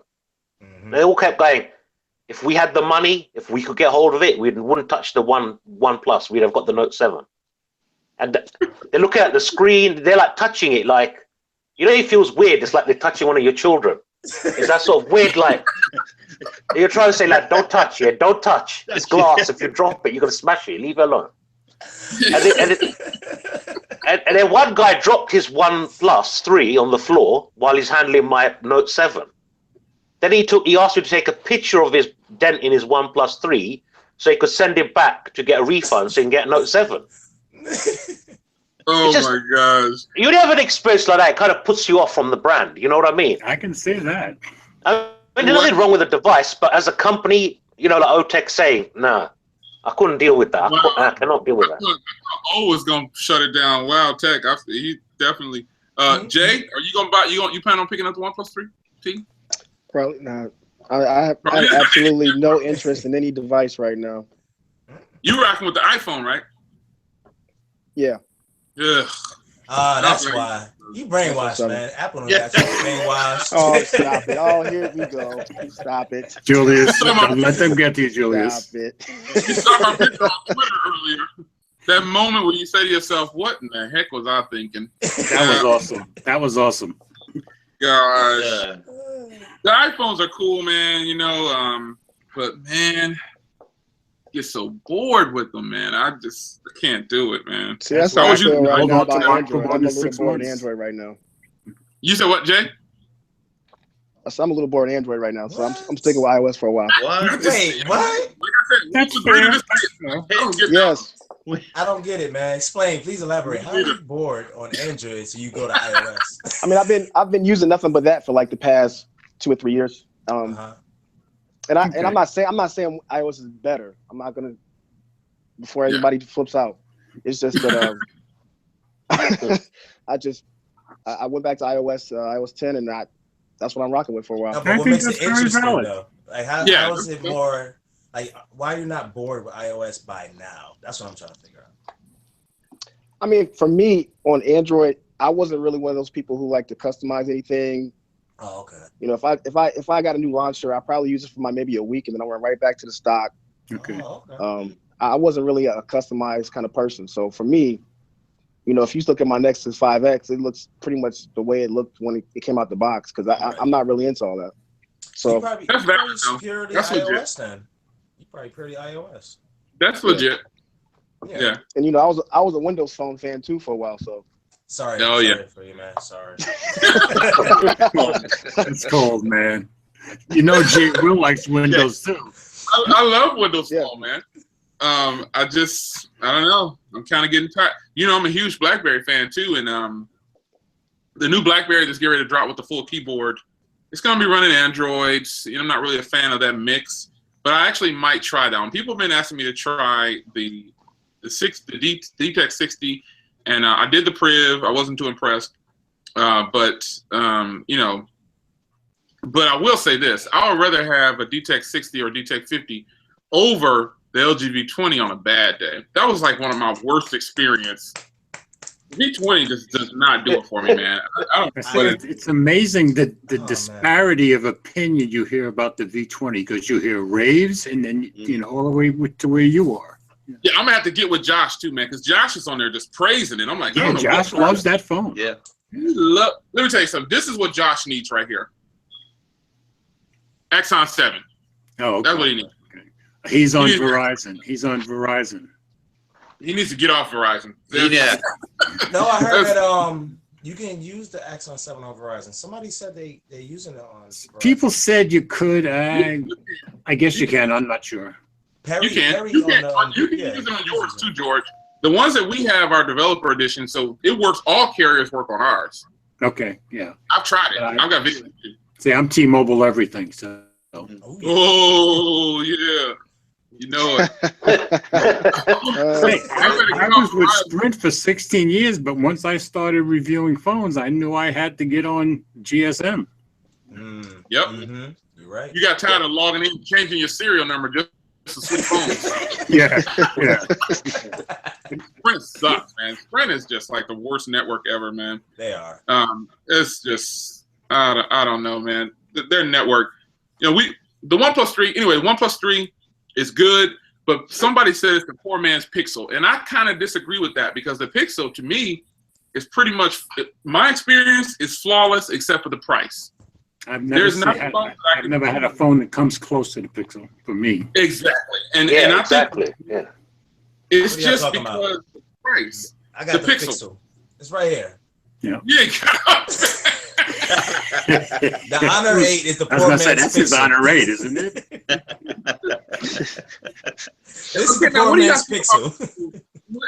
Here go my poor man's Pixel. What do you Pixel. I was hot tonight, man. He's coming out with the one-liners. Man, the Pixel to me, and I want to hear everybody's input on this. I want to start with the people who don't have the Pixel. This on. I want to start with people who actually don't have the Pixel, which is going to be Jay and Mike. So it's 3 and 3. So 3 of us have a Pixel, 3 don't. So he's crazy. Oh, it's crazy. So let's start with Mike. You don't have the Pixel. What stopped you from buying it? And you know, do you think there's any devices that are actually better than the Pixel? And then you're going to slowly be able to base this off of what you've read or seen. But what's stopping you from buying it? I guess I'll say. Or were you even interested in buying it? Price mostly. Price was the big one. I'm trying to keep, when I do the phones, I try and keep it within the realm of buying the phone outright and the ability to go and take it to a carrier. That's why I talk about this phone. This is the Moto G Play G4 Play, which is a phenomenal device. It was great for $35. The only thing was you're kind of tied to Verizon, but even at $149, this device you can go to any carrier and use it on any carrier. It's pretty stock. It's pretty stripped. I don't know. It just I remember last time we talked about the Pixel, you and I. You were about to mail me one, Jay. You're about to mail me one and want to give me a kidney or something, you know? That's right. but right now, I'm still not sold on it. I'm actually for price. I said before, here's my Nexus 5X. It works just fine. It's if I want that, you know, pure Android experience, I don't feel the need to go to the Pixel. It's just me. Mike, can I say one thing? I feel the same way. What's up, Mike? From the beginning of this year until the Pixel came out, I had a cutoff of $500 for phones. That's why I didn't have a Galaxy anything, because I didn't want to pay that kind of money. But for the Google phone, I said, all right, I'll bite the bullet. I'll let my wife yell at me, and I'll buy the Pixel. Since I don't think I had the Pixel a week until I started telling people, and I still mean it, it's worth every cent, in my opinion. I think it's overpriced, but I think it's still, even though I think it's the best. I think it's the best Android experience a person could ask for, but it is a little pricey. But Jay jumped up there and said, "I just can't even." Jay, what do you think about the Pixel? It's probably a great device. I didn't care for the price, but again, it doesn't do anything for me. At this point, nothing really moves me to the point where I really want to spend that much money for the device. And that makes sense if you're into iOS right now and not into Android. I mean, Right. just like Mike said, I mean, I have a 5X, so I mean, if I want to go back to that stock Android experience, I'll just play around with that for a while. How's that 5X running? Well, besides the cracked screen, that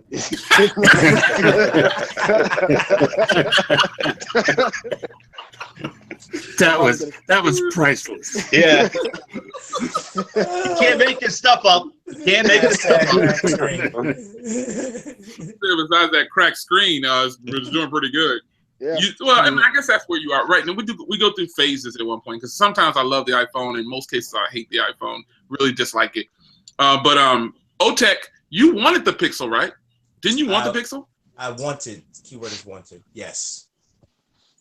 Past tense. The past tense. I mean, if the Pixel falls into my lap at a good price, I'll take it. But I'm preparing myself for 2017. For me to get the Pixel now at that price point, I'll be a fool. No, okay, so I don't understand that. And okay, so you were willing to spend $500 on the OnePlus 3T, but not $800 on the Pixel.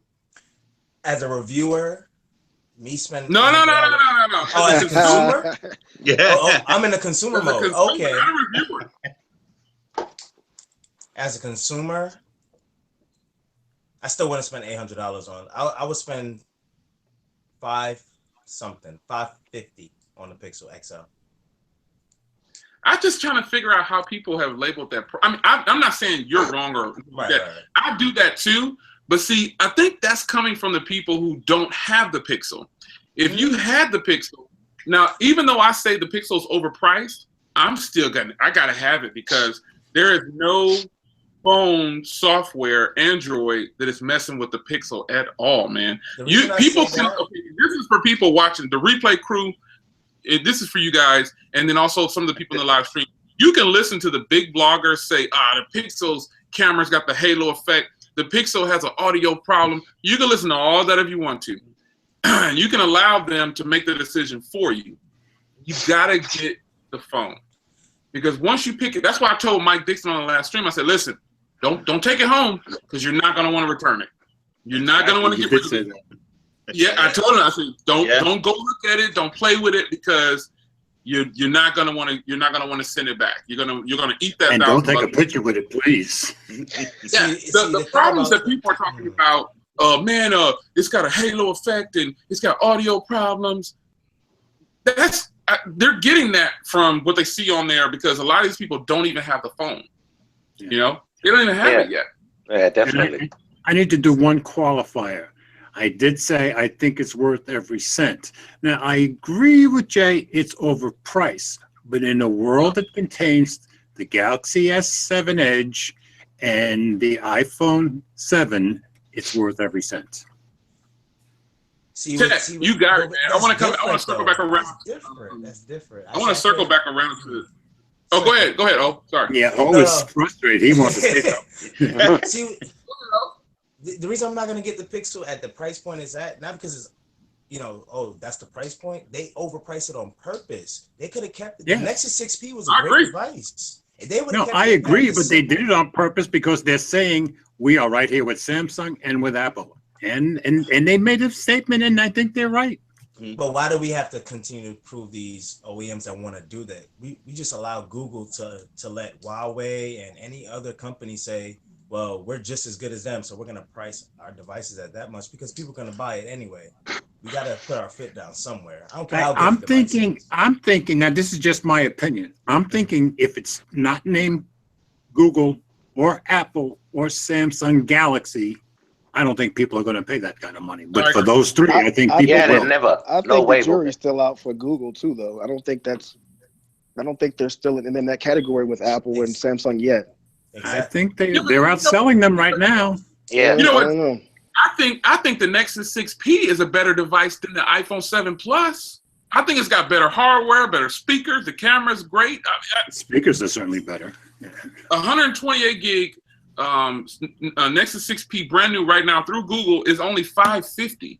I'll take it. Why would I get the iPhone 7 Plus over that? And I think it's got a quad HD display, front firing speaker. I mean, come on. Still holding on to mine. Yeah, exactly. You know? I mean, wouldn't you take the Nexus 6P over the iPhone 7 Plus? I would in a heartbeat, but No. Me too. if I had to say which one's better, I would call them probably equal. Wait, Jay just said no. iPhone 7 Plus is going to be the better long-term device. How do you know this? How do you know this? Because you know the Apple's history. You know it's going to be updated. You know Yeah. it's for the next 4 The years. 6P is going to be updated too. Nah, man, it probably got maybe another year. Look at the Nexus 6. It's just Well, is it getting 7.0? Is it just now getting it? Maybe. I think Jay's right. As far as history, they do tend to update a long way, much further than Android does. The iPhone 5 is still getting iOS 10.2. Exactly. Yeah, that's great, but we're not so much just talking about updates. We're talking about user experience and But functionality. as an average consumer who spends that much money on a device, they're not like us. They're not going to get a device and then 6 months later get another one. They want to keep it for a few years. Okay, So if I'm looking at Jay. the average consumer, I'm looking at like a 2, 3, 4 year phone. That's something I can keep. Okay, gotcha. Well, Okay, that gotcha. updates wouldn't So you matter got this is for Jay. This is for Jay and Mike. And I'm circling back around to Tech and George. So Jay, you telling me if you have a person that's got 128 gig iPhone 7 Plus that costs $869 plus tax, and then you have the Nexus 6P that's $550, 128 gig.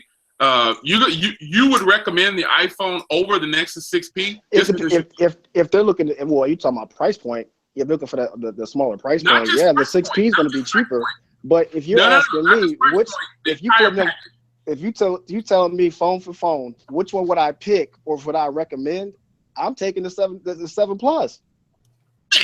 That's just my opinion. I mean, I can't. I mean, I respect it. But there's no way that I would recommend. Just the hardware alone on the 6P murders the iPhone 7 Plus. Yeah, if somebody asked me which one should they get between the two, I would say for the price you can get the 6P right now, it's just as good as the other phone. Because I think for price wise, yeah. I think they're about equal as phones. Okay, that's legit. So Jay, you think the iPhone 7 Plus functions better than the Nexus 6P? I mean, I never had a 6P, so I don't know. I never actually had both, but that's okay. But I mean, if you you're have asking me which one, if you put both and say, okay, you pick one, which one do you want? I'm taking the iPhone 7 Plus. Okay. It's just my opinion. Julius, Did question. you recommend that to a person? Yeah. Okay, Julius, question. Wow. Have you had a phone with dual front-facing speakers?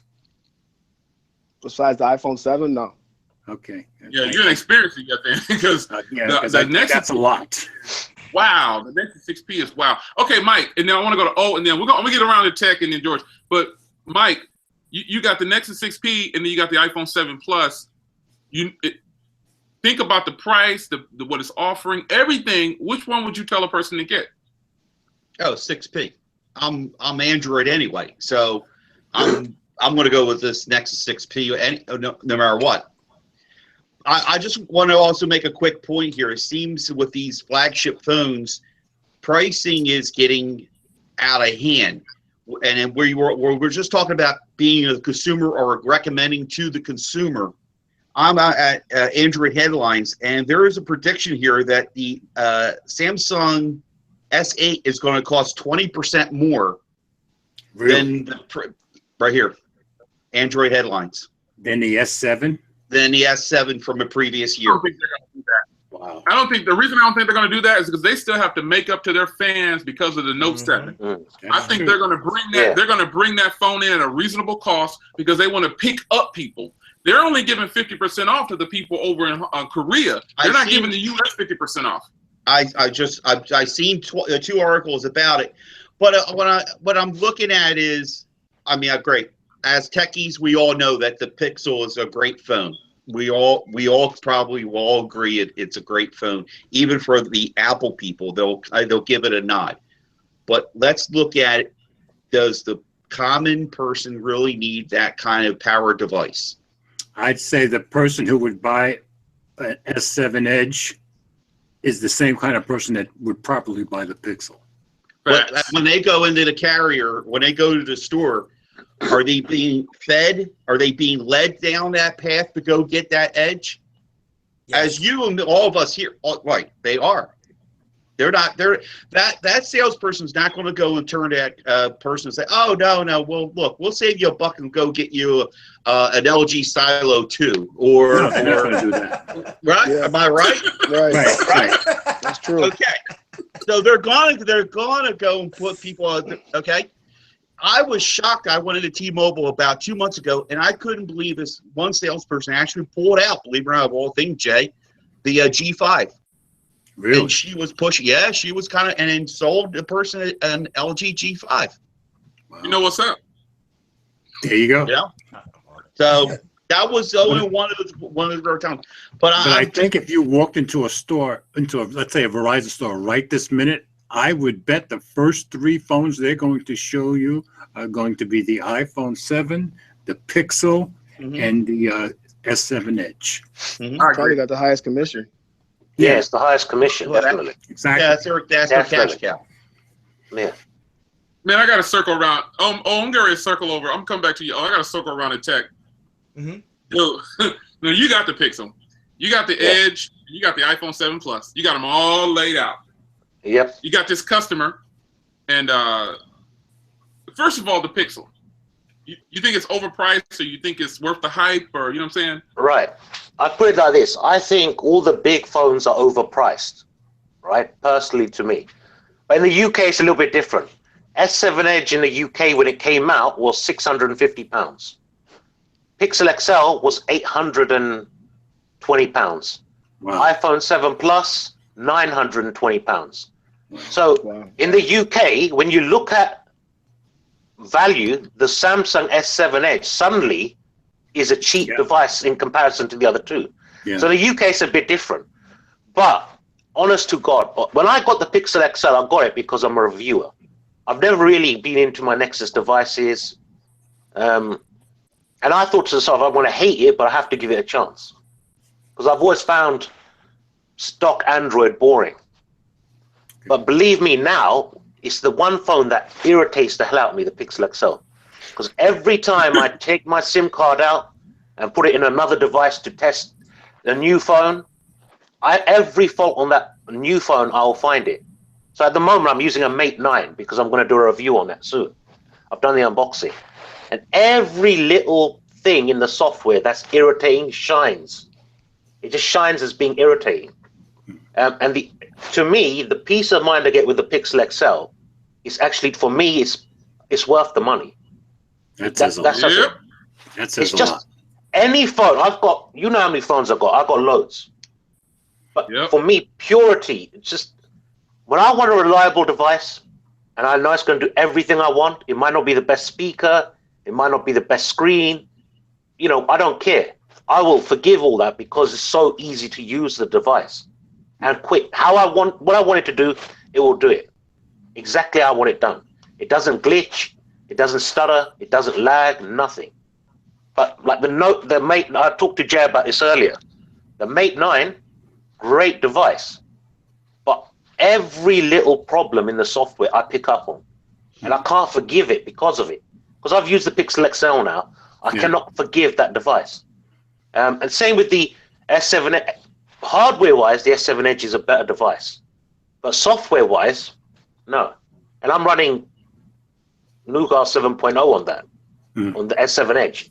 And the iPhone 7 Plus, boring as hell. I mean, let's be honest. I've got it right here.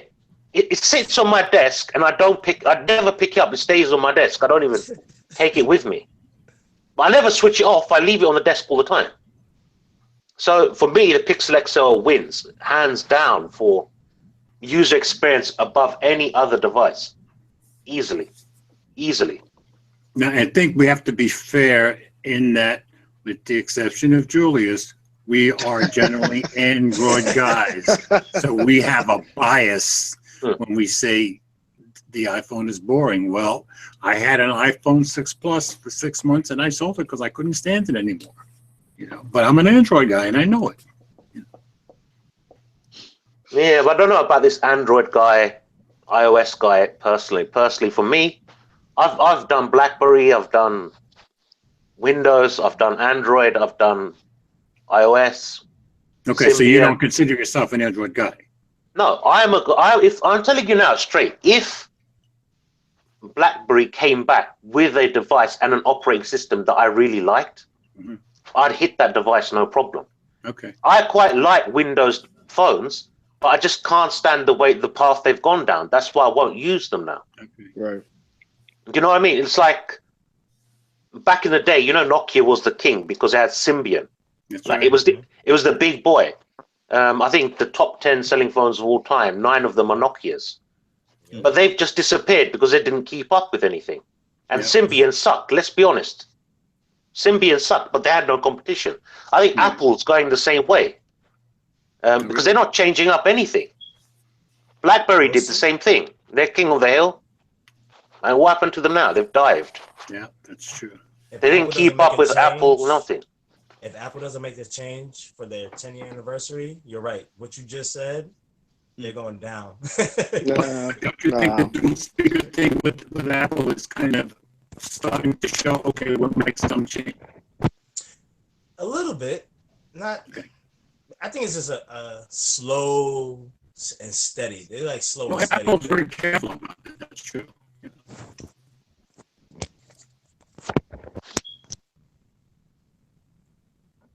All right, who's up? Did we lose Jay? Yeah, we lost. Okay. All right, Mike, you're in charge.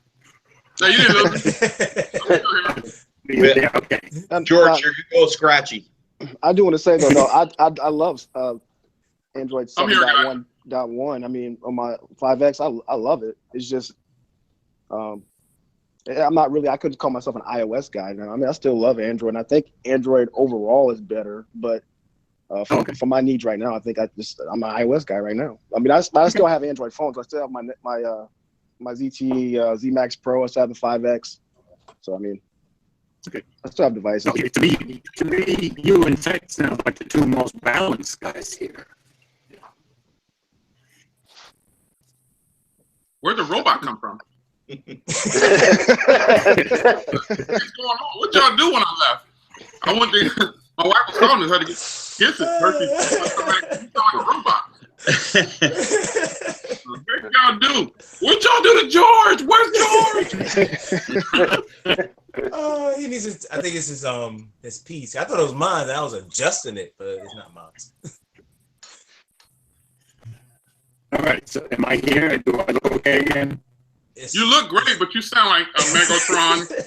You look great, but you sound like Megatron. I touched nothing. I guess I better get off and come back in again. Come back, man. Drop and come right back. Sound like Megatron. Hashtag Megatron is in the stream. Right? Hashtag Megatron for real.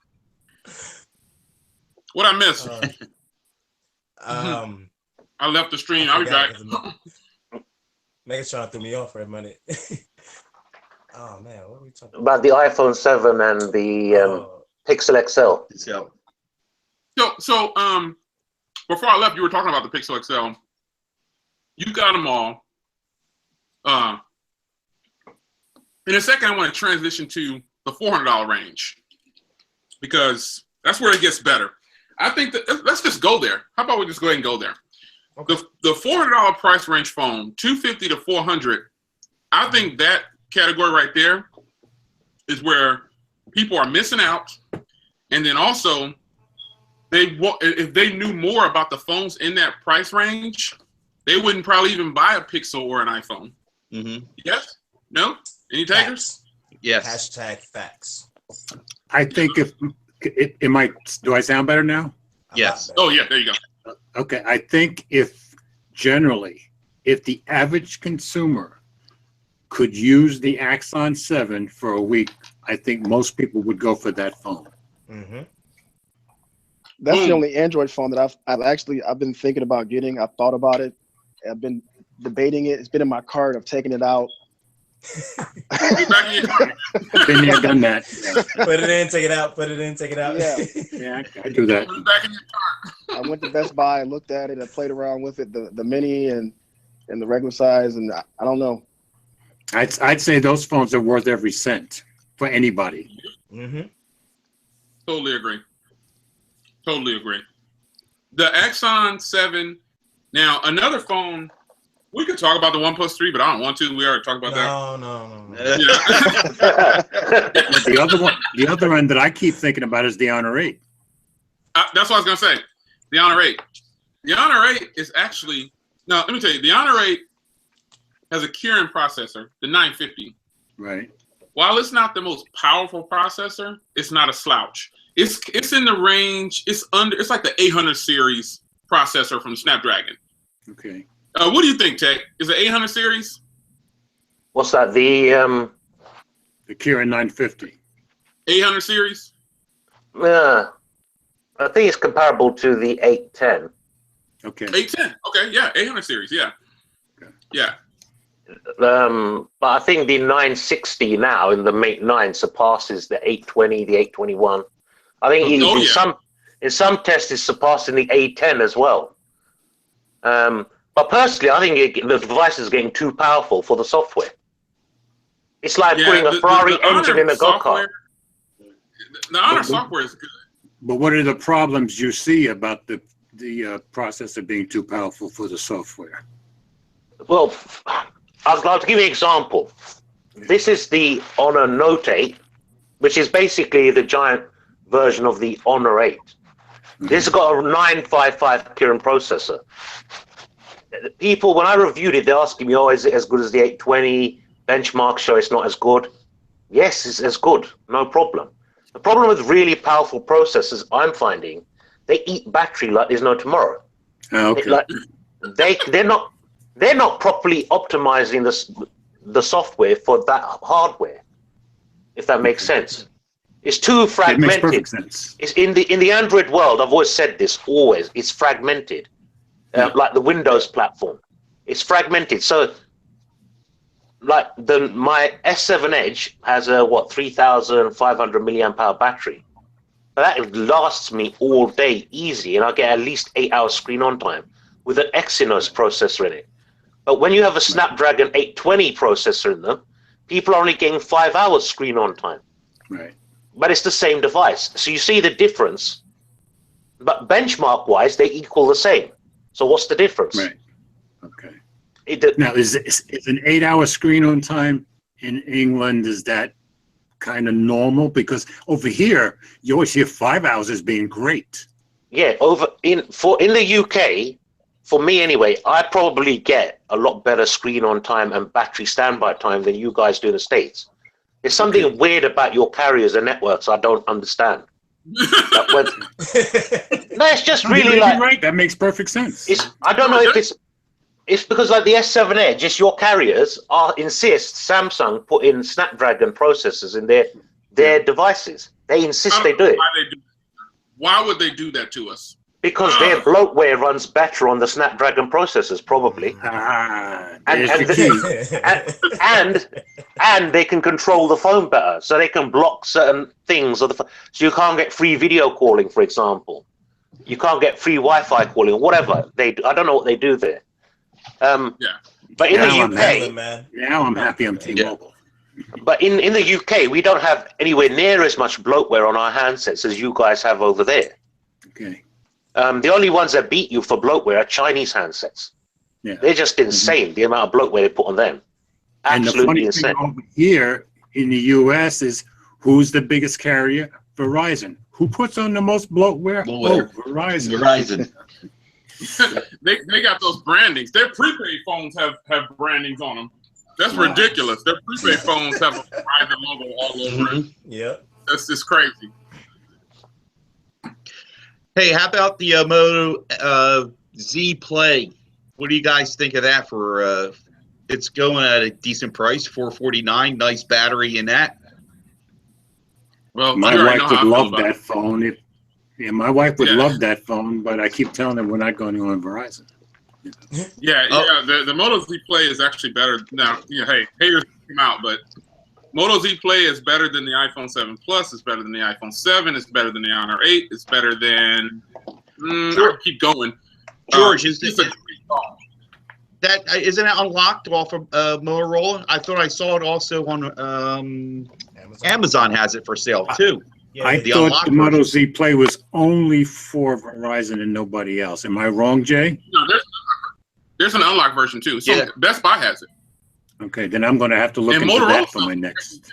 Yeah, look on if your wife's on Motorola's. T-Mobile, Best Buy has it right now for $449, and they're giving away a $50 gift card right now if you go through Best Buy. This then is all going to Motorola- be. This is all going to be after CES. Yeah. Oh man, Yeah. you gotta save that CES money. That's You know? right. But yeah, there's an unlocked version, dude. There's an unlocked Unlocked version. And your wife on definitely Amazon. Definitely look into it. $415 Yeah, unlocked on Amazon. You Thanks. found it? Al. Oh, Yep, Moto Z by Motorola, so it's coming from Motorola. $415. I get it in 2 days. I ain't getting it in 2 days. I'm telling you that now, though. Okay. you get that OnePlus 3T. I was going to say, you'll get it in 2 days for sure. Oh yeah, I would definitely. I gotta go get the rest of the kids. I decided to take that OnePlus 3T money and give it to the kids. Good for you. Good. That's good. Did you get your money back?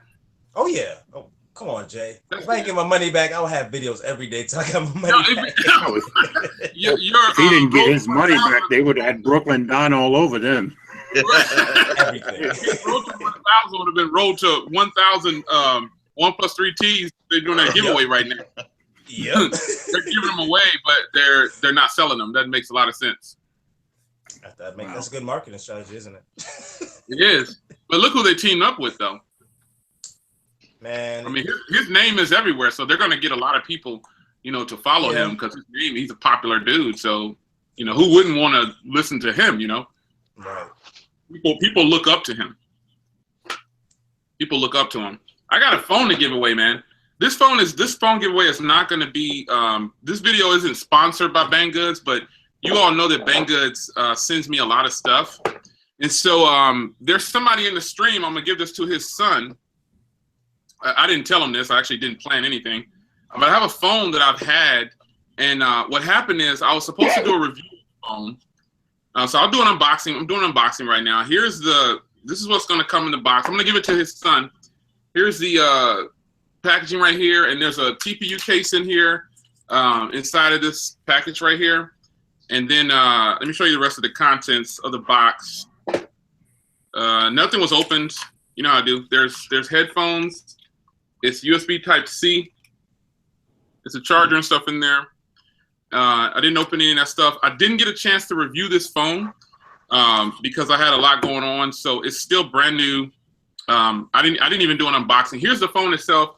This is a phone that is for. I'm giving it to his son because he's a young guy, and you won't have to. If he drops this, you won't worry too much about it. It's got pretty good specs. It's a 5-inch HD display, USB Type-C. It's an all-metal body. It's got a fingerprint reader on the back. The brand right there is Ramos. It's a really good phone. It's an all-metal build, dude. And it's got a fingerprint reader on the back. It's running Android 5.1, I think it is.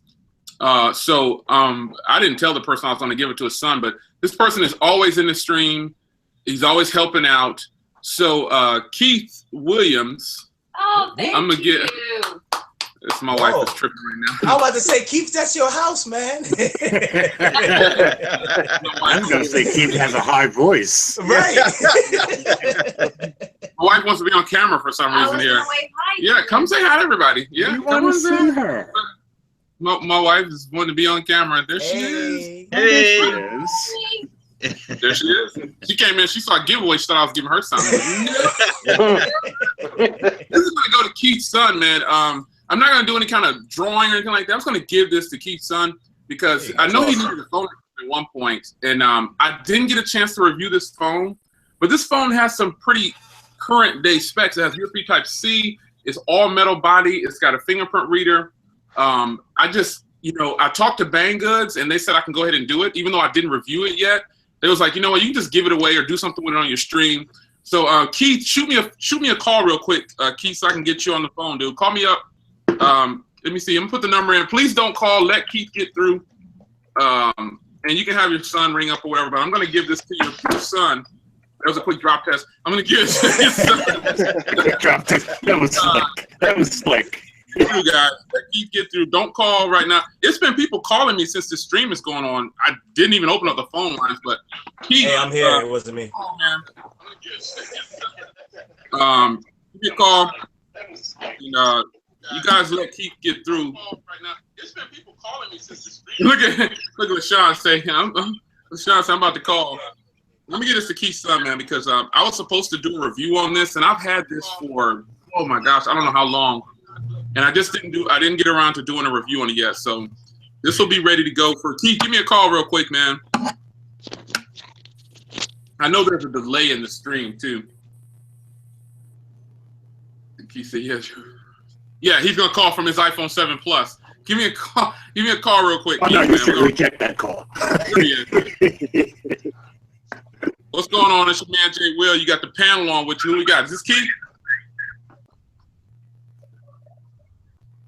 Keith, that's you?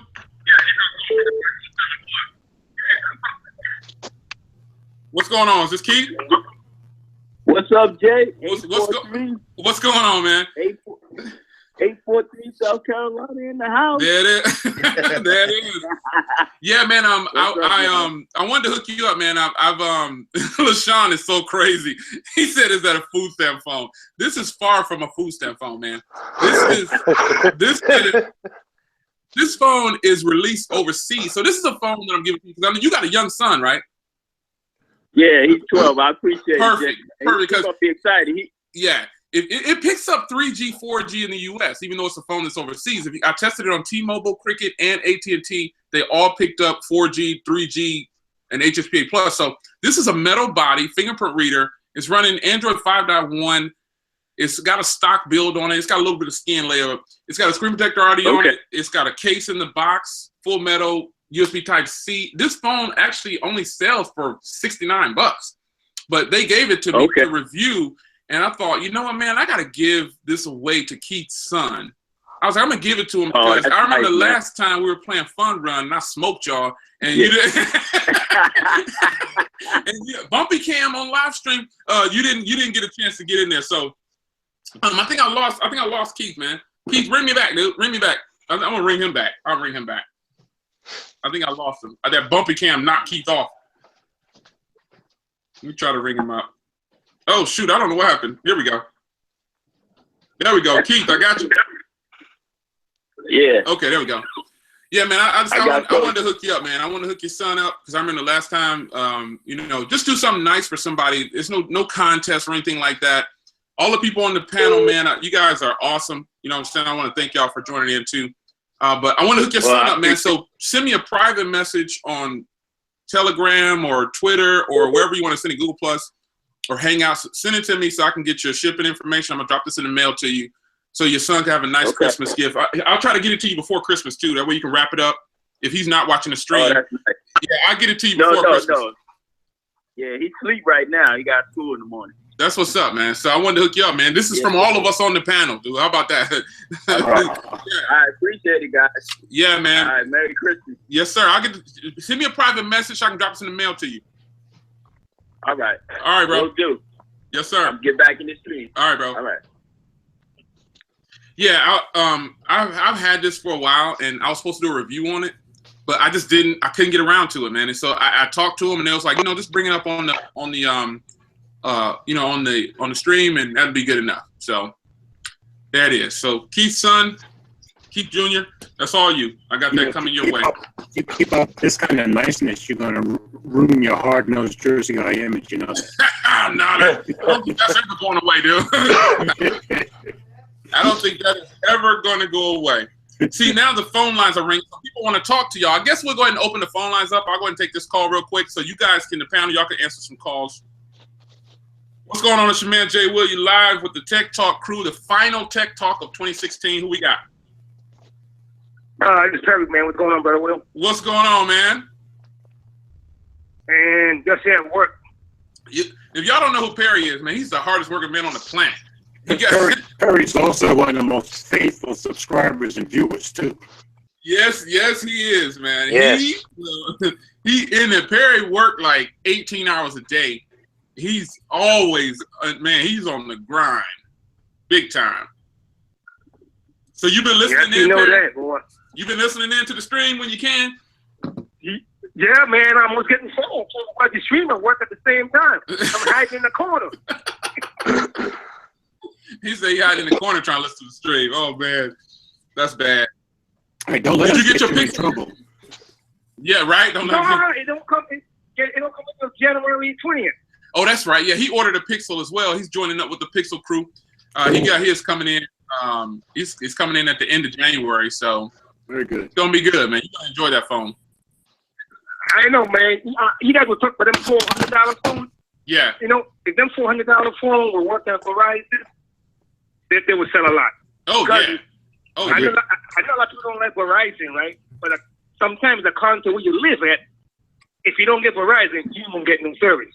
Oh, That's yeah. right. They're So covered. sometimes you're stuck in a hard place. You know what I'm saying? Yeah, you got to go with the carrier that you need to go with. I mean, service first. It don't do no good to have a great phone, a great looking phone if it don't work. But for me, I use Verizon and T-Mobile. So. Yeah.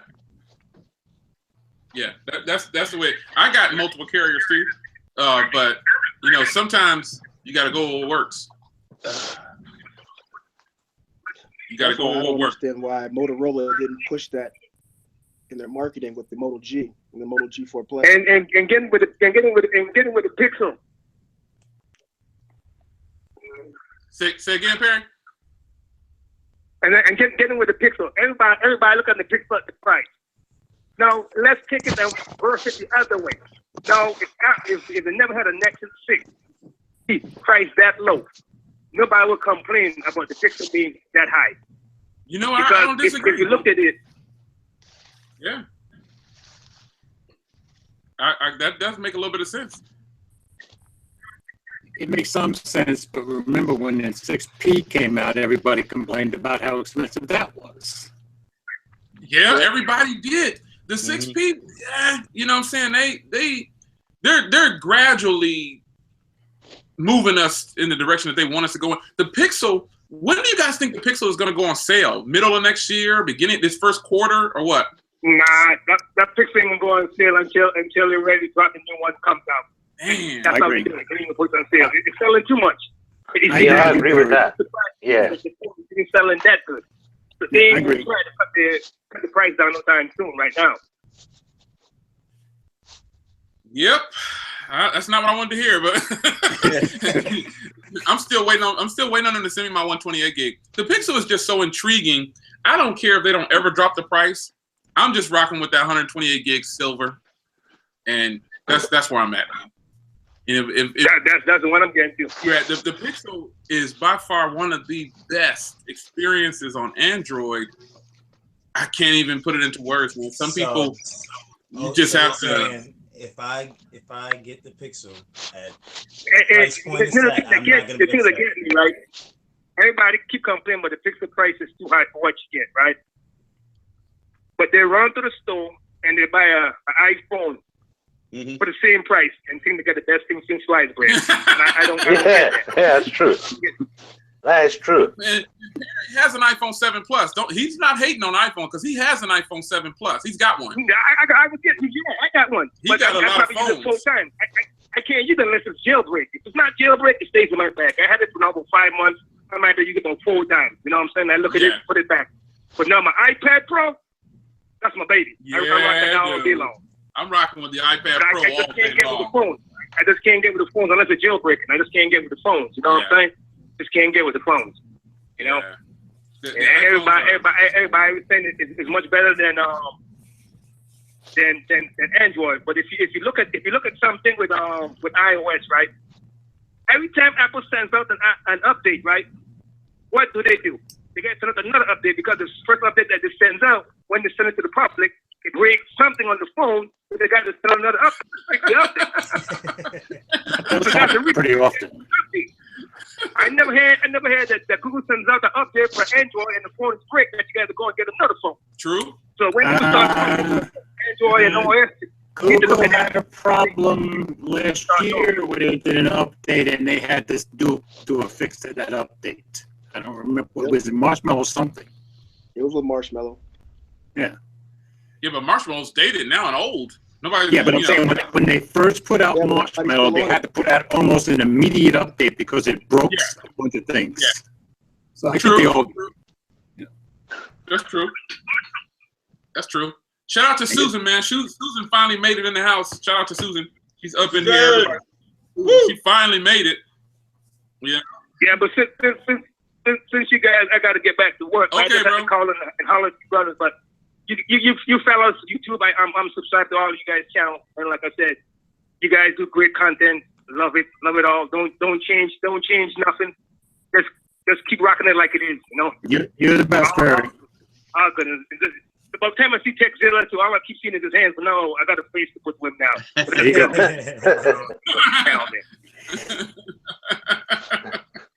Oh man! All right, Perry, man. Have a good day at work, man.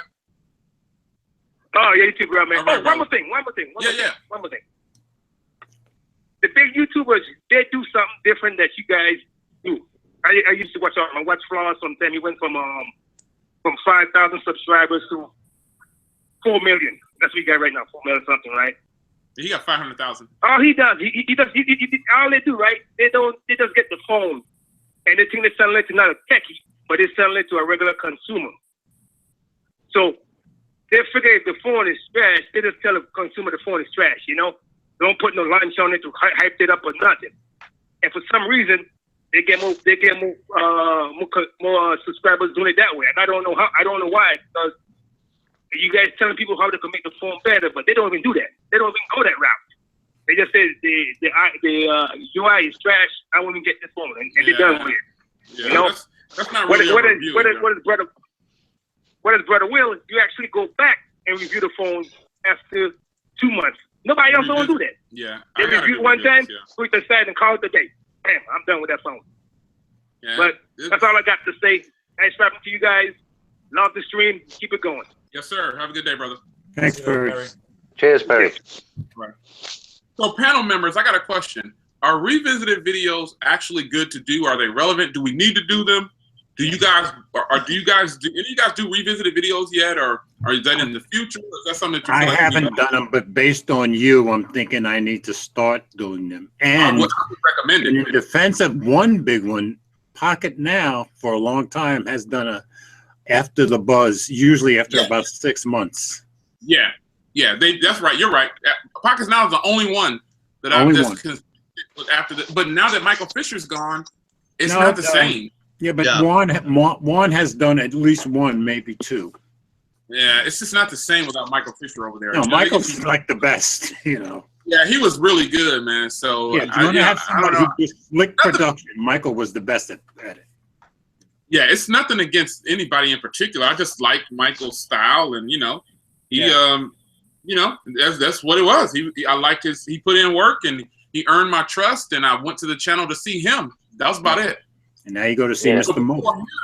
Before him, I was watching Brandon Miniman. I really like Brandon Miniman. I've been watching him for a long time. He doesn't do it anymore.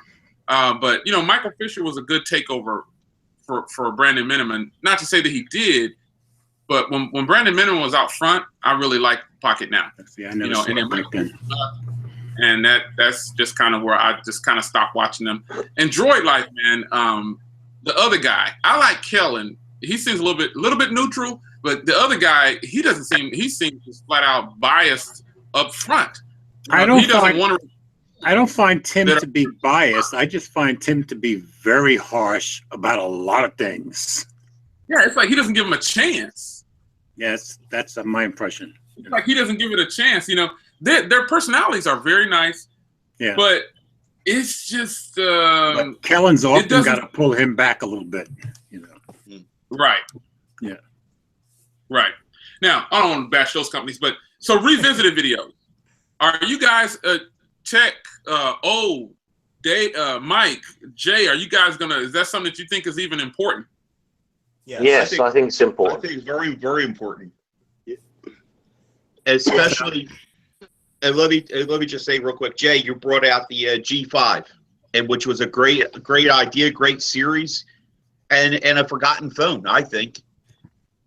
Yep. And with it coming down, see, those are the things that are important to show people, because when they come down in price, like they get a new OS, and it breathes new life. It's a completely different device, and it brings back the value to, you know, the consumer is going to get a great device and last a while.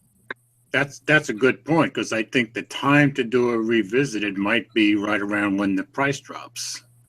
I did it because of the update. Once I found out that it has 7.0, I was like, oh, I got to buy this again. I went straight to T-Mobile and bought it. I was like, I got to get this. 7.0 brought the G5 to life. Okay. For me, it did. I did a video on this when I bought this June or July of 2016. This is a 2015 phone, and the Moto X Pure Edition. And my whole premise was I bought it. I know it's kind of, you know, was getting up there, and to this day I love the device. Cool. Agreed. So it sounds like the revisited videos in all our futures. Mm-hmm. Oh, most definitely, yes. I do revisited. Oh, have you done any revisiteds? It depends on at the time frame. I wasn't really keeping my devices for that long of a period because I wanted to review another device. But okay. But what I am gonna change is I thought about it when you did your G5 update to the nougat, and I had the update, and I was like, I'm gonna do a video on it, but I never got a chance to. I was like, you know what? From now on, I'm gonna keep one device in my arsenal for as long as I can keep it. If it's really such a good device, I'll keep it. Then I'll revisit it to let people know, hey, I've had this device for at least 5 months, 6 months, 7 months. It's still going strong, a year, you know, and then have one device in rotation as far as a newer device. So revisitors are coming in my future, because sometimes you have a device that is still worth it and the price drops even more. So now it competes with the mid tiers or the low end devices, but it performs like a high end device, because that's what it really was when it came out. Okay.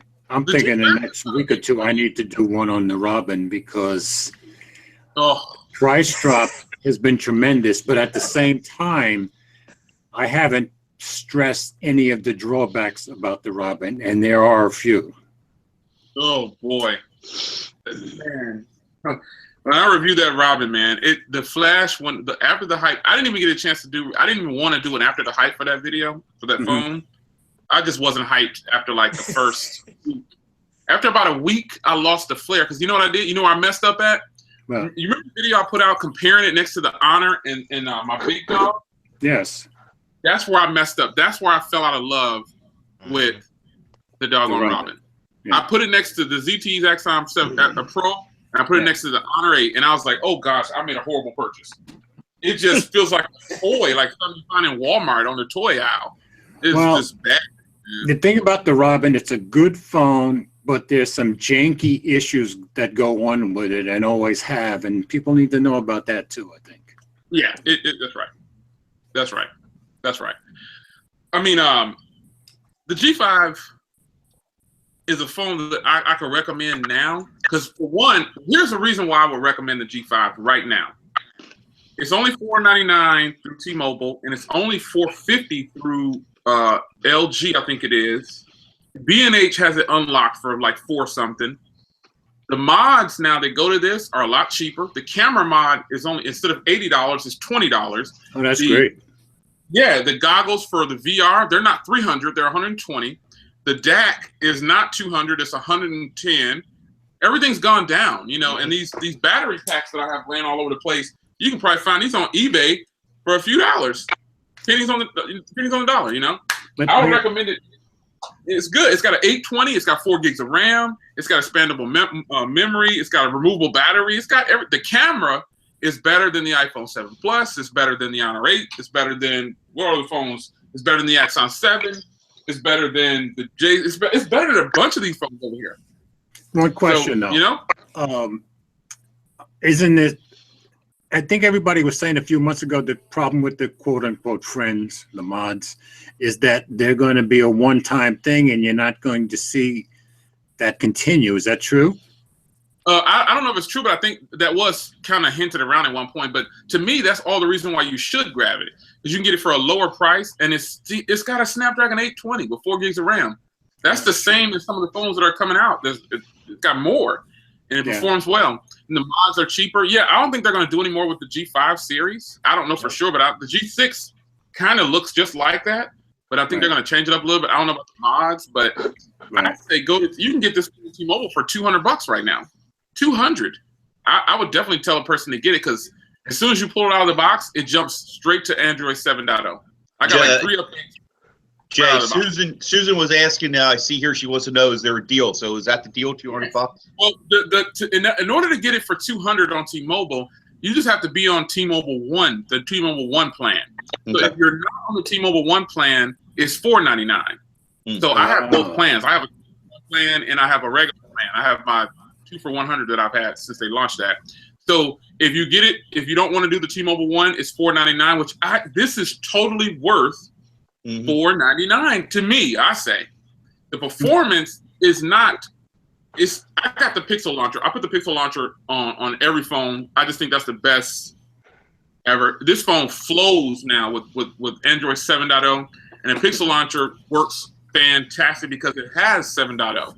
Phones that don't have 7.0 that run the Pixel launcher, it's a different experience. I know because I got some in here, and the experience is kind of different. But what I will say is $499 for this is a good deal. Okay. To me. You know, I think some people might disagree, and that's fine. But I think the G5. I think if Zilla was able to get the G5, I think he'd like it, because there's some phones he just can't get. I can get the G5. I can get it from Amazon for about $350, unlocked, brand new. That's a killer deal. That's a killer deal. I'll tell you what else though is a killer phone that no one talks about now, which I'm going to do a follow-up video on. Is this? It's the HTC 10. Yeah. Lost. I think that's a deal for $499. This, in the UK, or not today here. Yep. In the UK, it's under 500 now, direct from HTC. Right? Yep. So for me, this is a phone that stops me purchasing like a OnePlus 3T. It stops me purchasing like an Honor 8 and stuff like. Because for me, more than a OnePlus 3T, I'd rather put the extra £20 in and buy a better device, in my opinion. Build quality is better, camera's better, screen is better, sound quality is better. Why would I spend £20 less to get an inferior device? Yeah, that's how I look at it. But I'm doing a follow-up video to this because I've had this since it got launched. Cool. That's a beautiful phone too. You know I want that. Texil, does that have a DAC in it? HTC 10? Did I hear? Yeah. And honestly, the DAC in this, honestly beats the LG V20 DAC. I don't know. Everyone goes on about the LG V20 DAC's excellent. Yes, it's great sound quality. It isn't. It's not. It's baloney. I'll tell you another phone. I'll tell you another phone. Limited edition one. Tell them, Tech, you have the limited edition V20. You don't have the regular V20. Yeah, and it's not as good as everyone makes it out to be. It's rough. I'll tell you another thing. The Mi Mix, the Mi Mix. No one talks about it, but the DAC on that is almost as good as the HTC 10. In my eyes, it's the second best DAC in any phone. Wow. And the power from the amp in the Mi Mix at 50% is loud enough. I can't go any louder. That's how strong that phone is. Wow. But still, Mi Mix. I remember when the Mi Mix came out here, you heard about it for like 3 days and then nothing. Yeah, because you look at MKBHD, a lot of the big YouTubers, they said they're going to review it, but they never did. Yeah, MKBHD had it first, and then you didn't hear much about it after that. That's right. Yeah. Whatever the reason, right. I'm not saying anything bad about Get it, down. but because they can't do the get the 4G, it's probably not worth their while to review the unit. It works on T-Mobile 4G though. In the US. I don't know. Does it? I don't know if it does or not. It does. Yeah. But what's the cost implication for you guys to import it in the States? Man, $800, 800, 900. It's totally not worth it. Is that for the 4 gig version? No, that's for the. It's for me. I found them at $699 and $799. Then I found them at $899 and then $1,100. The higher one being the 256. That's just crazy right there. You see, in the UK, slightly different again. For us to import the 4 gig version, it's around 600. Let's take a call. I got a call coming in. I don't know who this is. I didn't put the number out there, but it must be one of those people that have it. Let me take this call. Maybe you guys can take a question. Oh, they hung up. Too late. I'm gonna go ahead and you guys want to answer some phone calls? Let me put the number back in the stream. Yeah, I need to get off because I got another long day tomorrow. All right, brother. We appreciate you, bro. It's been an honor with all of you guys. I'm glad I finally got to meet you guys somewhat in person. Yes. We'll be hanging out about a week and a half. Yeah. And as Perry said, I know Techzilla's face now, not just his hands. That's cool. Yeah. You're lucky at Mobile Geezer. I was going to wear my hat as well. Okay. But I fought against it. It's got a feather in it as well, a little feather. That's all right. You can compete with me. I rotate 9 hats, so I'm good. Mine's a proper old English hat, my one. Oh, okay. I got you. All right, guys. I'm going to say goodbye. It was a pure pleasure. Yes, sir. George, have a good night now, bud. All right. Take care. You too. Yes, peace. Good guy right there. Oh yeah. I'm glad he came on, man. Hopefully he'll come back again. But Tech, you was talking about the DAC. The HTC has if you have an HTC 10, the HTC 10 has one of the best DACs on a phone. When you plug in with the HTC 10, touchdown right away. Yeah, touchdown. Nothing beats it. Nothing beats it. Nothing beats it. Sound quality, no other phone beats it. I think, like the dual speaker setup they got on the HTC 10, like the ones in the earpiece, ones at the bottom. No one gives them any credit for that. All you ever hear is iPhone 7's got that, it's amazing. Mate 9's got it, it's amazing. Well, they weren't the first ones to market with that. It was the HTC 10. Right. So, but iPhone, a lot of iPhone owners seem to think iPhone were the first to come with it.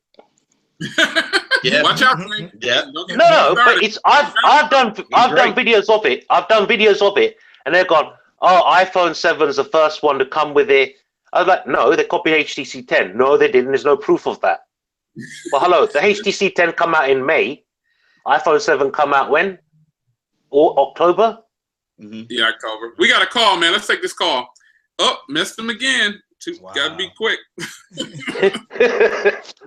You're hanging up too fast. Okay. Can't get you in there. Hey, so you guys, real quick, man. How long have we been streaming? How long have we been on? Couple hours. Yeah. I think 2 hours, 2.5 hours at least.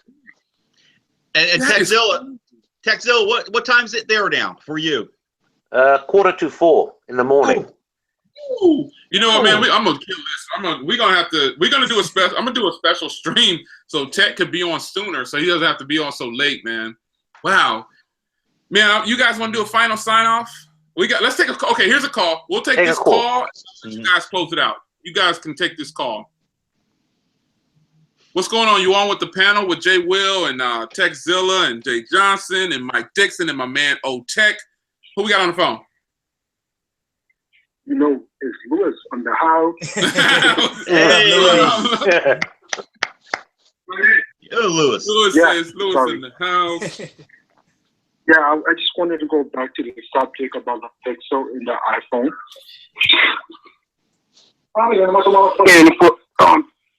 But I wanted to say for your average consumers, most people know about the iPhone. So if you look at the iPhone holds more retail value because you get update more than Android. So in that perspective, people are not well known about the Google phone. Only the techie people. Hello? Yeah, you good? Yeah, we hear you. Yeah. Okay, cool. So therefore, getting back to the subject, if you sell the iPhone, you get a better retail value sale for it. I agree. So in that regard, I give it to the iPhone, but as short experience, I give it to the Pixel. Mm-hmm. The iPhone it's a good phone and everything. It's just not as exciting as I would want a phone to be. I get bored like in a matter of a week or so. I'm ready to power that thing off and throw it across the room. Yeah, but again, you got to understand, we're just basing it not on your average consumer. You can't base it on us because you get bored. Yeah, definitely. That's because I got a bunch of phones. That's why I got bored. So my expectations are a little bit higher. So. Correct. And my expectations are higher too. So therefore, our point are valid, but too so important because if you go with the average consumer, they'll be like Apple because that's what they'll all know, or Samsung. Right.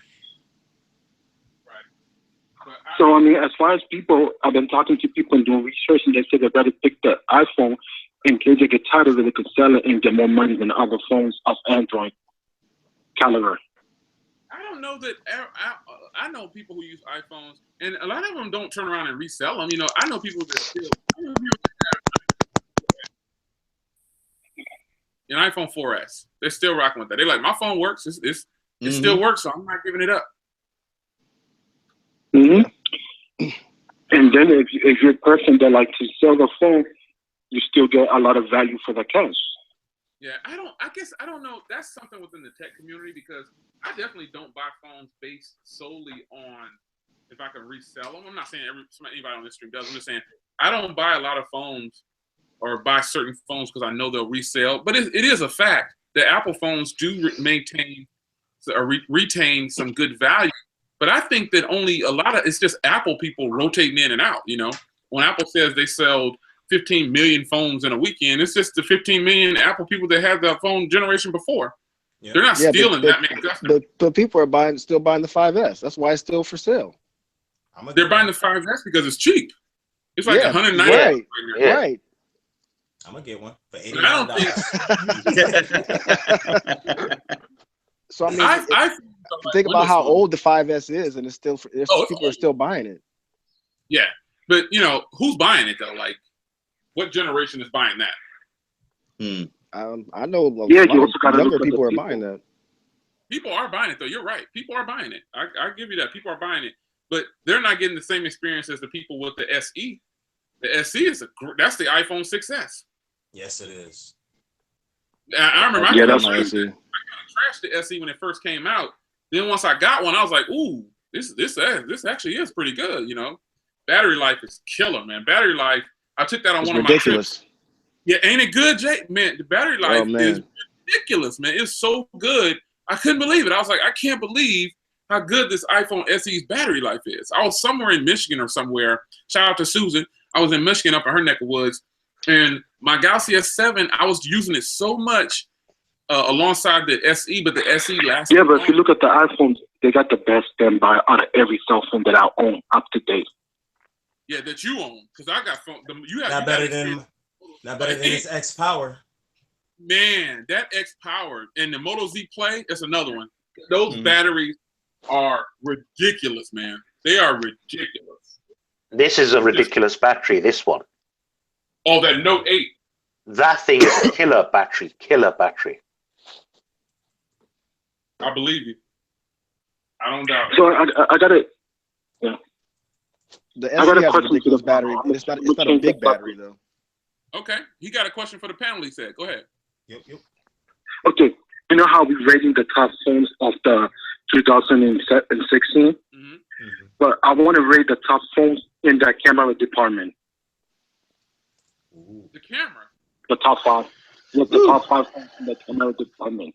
That's easy for me, but I'll let the panel members go first. Jay, you want to start? I mean, I haven't tried them all, so I really couldn't tell you for sure. I mean, I can only go by what I use. You got an iPhone 7, right? It's a great camera. You think so? Yeah. There it is. That's his answer. Yep. Now, based on your Jay, no, Jay, you got another phone with a boss camera.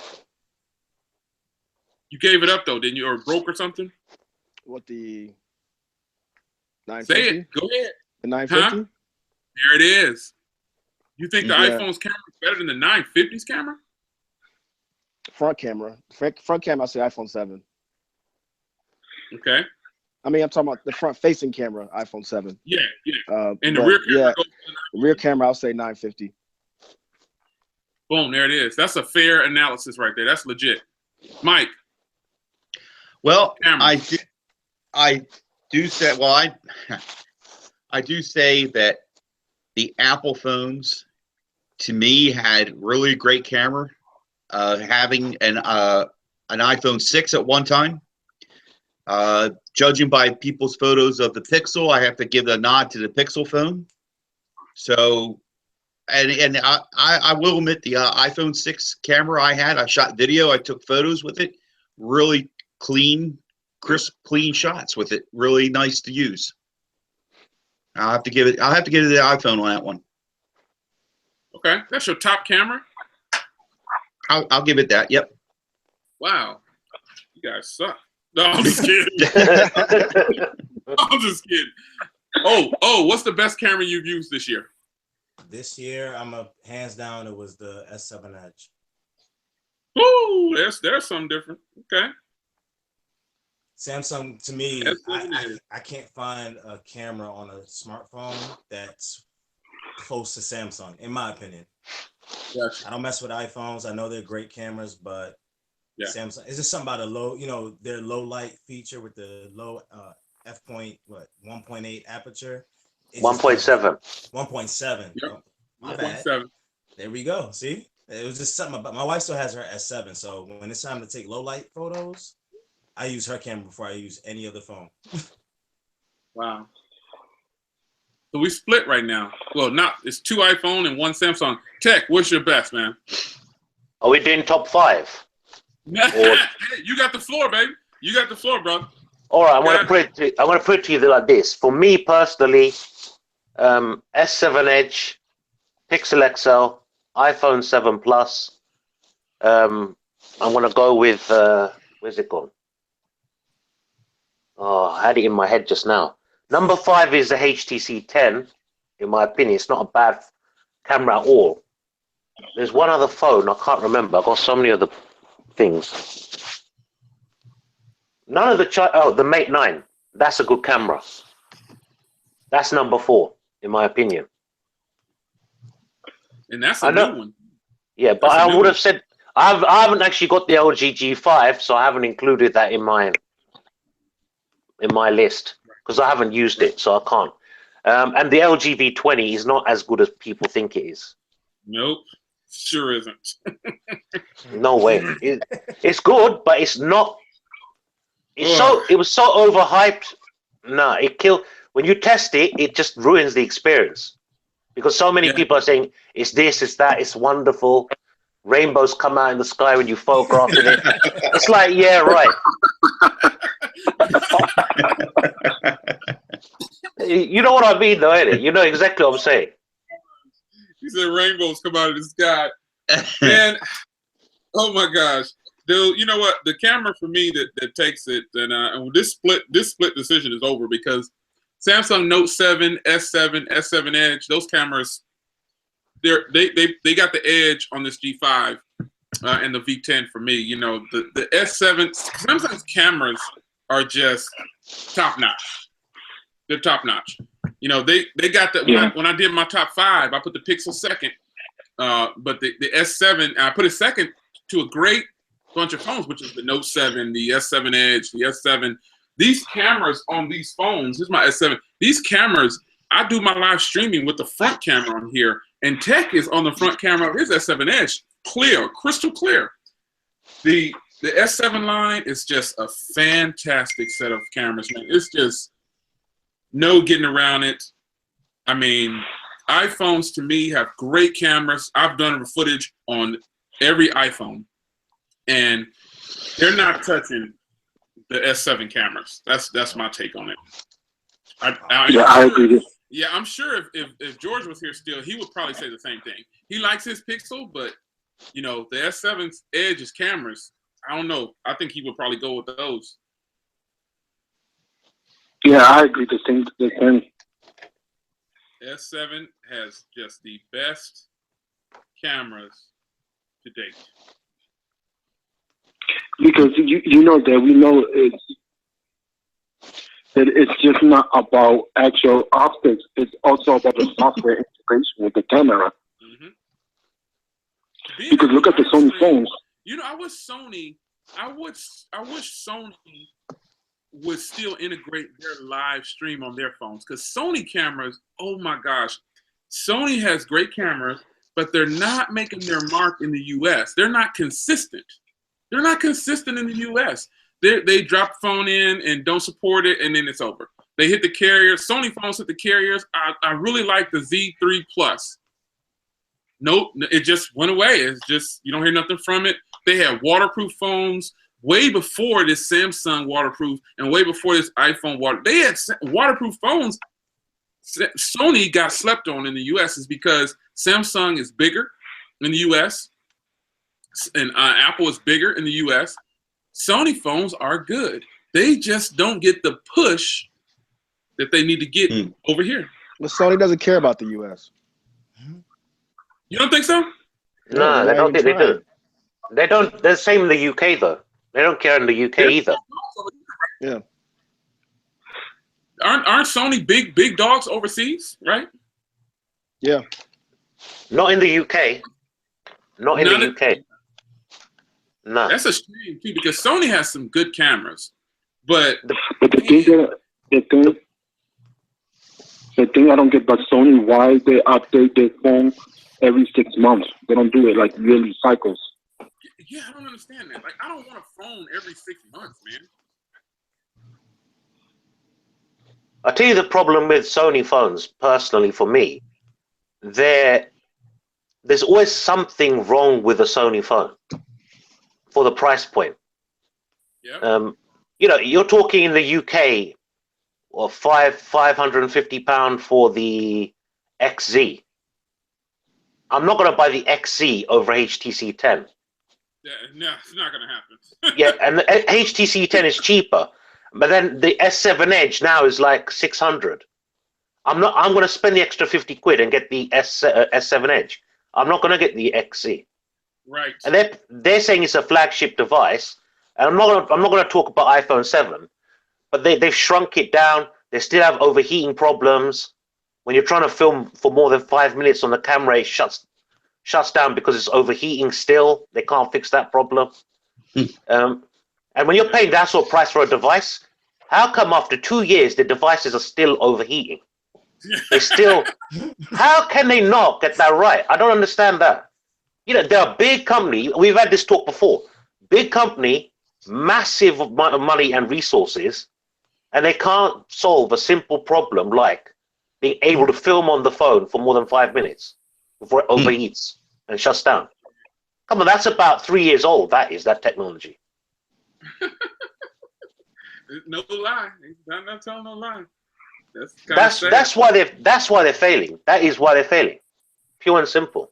Well, somebody said in the stream that they're big over in India. What's that? Somebody said in the stream that they're big in India. Well, I don't know. I think the Chinese phones are bigger in India because they're cheaper. Oh, yeah. That's the impression I get. The Xiaomi is loved in India. Xiaomi, the Redmi, they love Samsung as well now. Because Samsung have got clever. They've started making devices just for India. Right. They've got a C9 Pro. I think it's the C9 Pro. Yeah. That phone, in the Western world, no one's ever heard of it. I've heard of it. I have a lot of the Indian YouTubers, and I watch their stuff just so I can learn about stuff we probably would never get.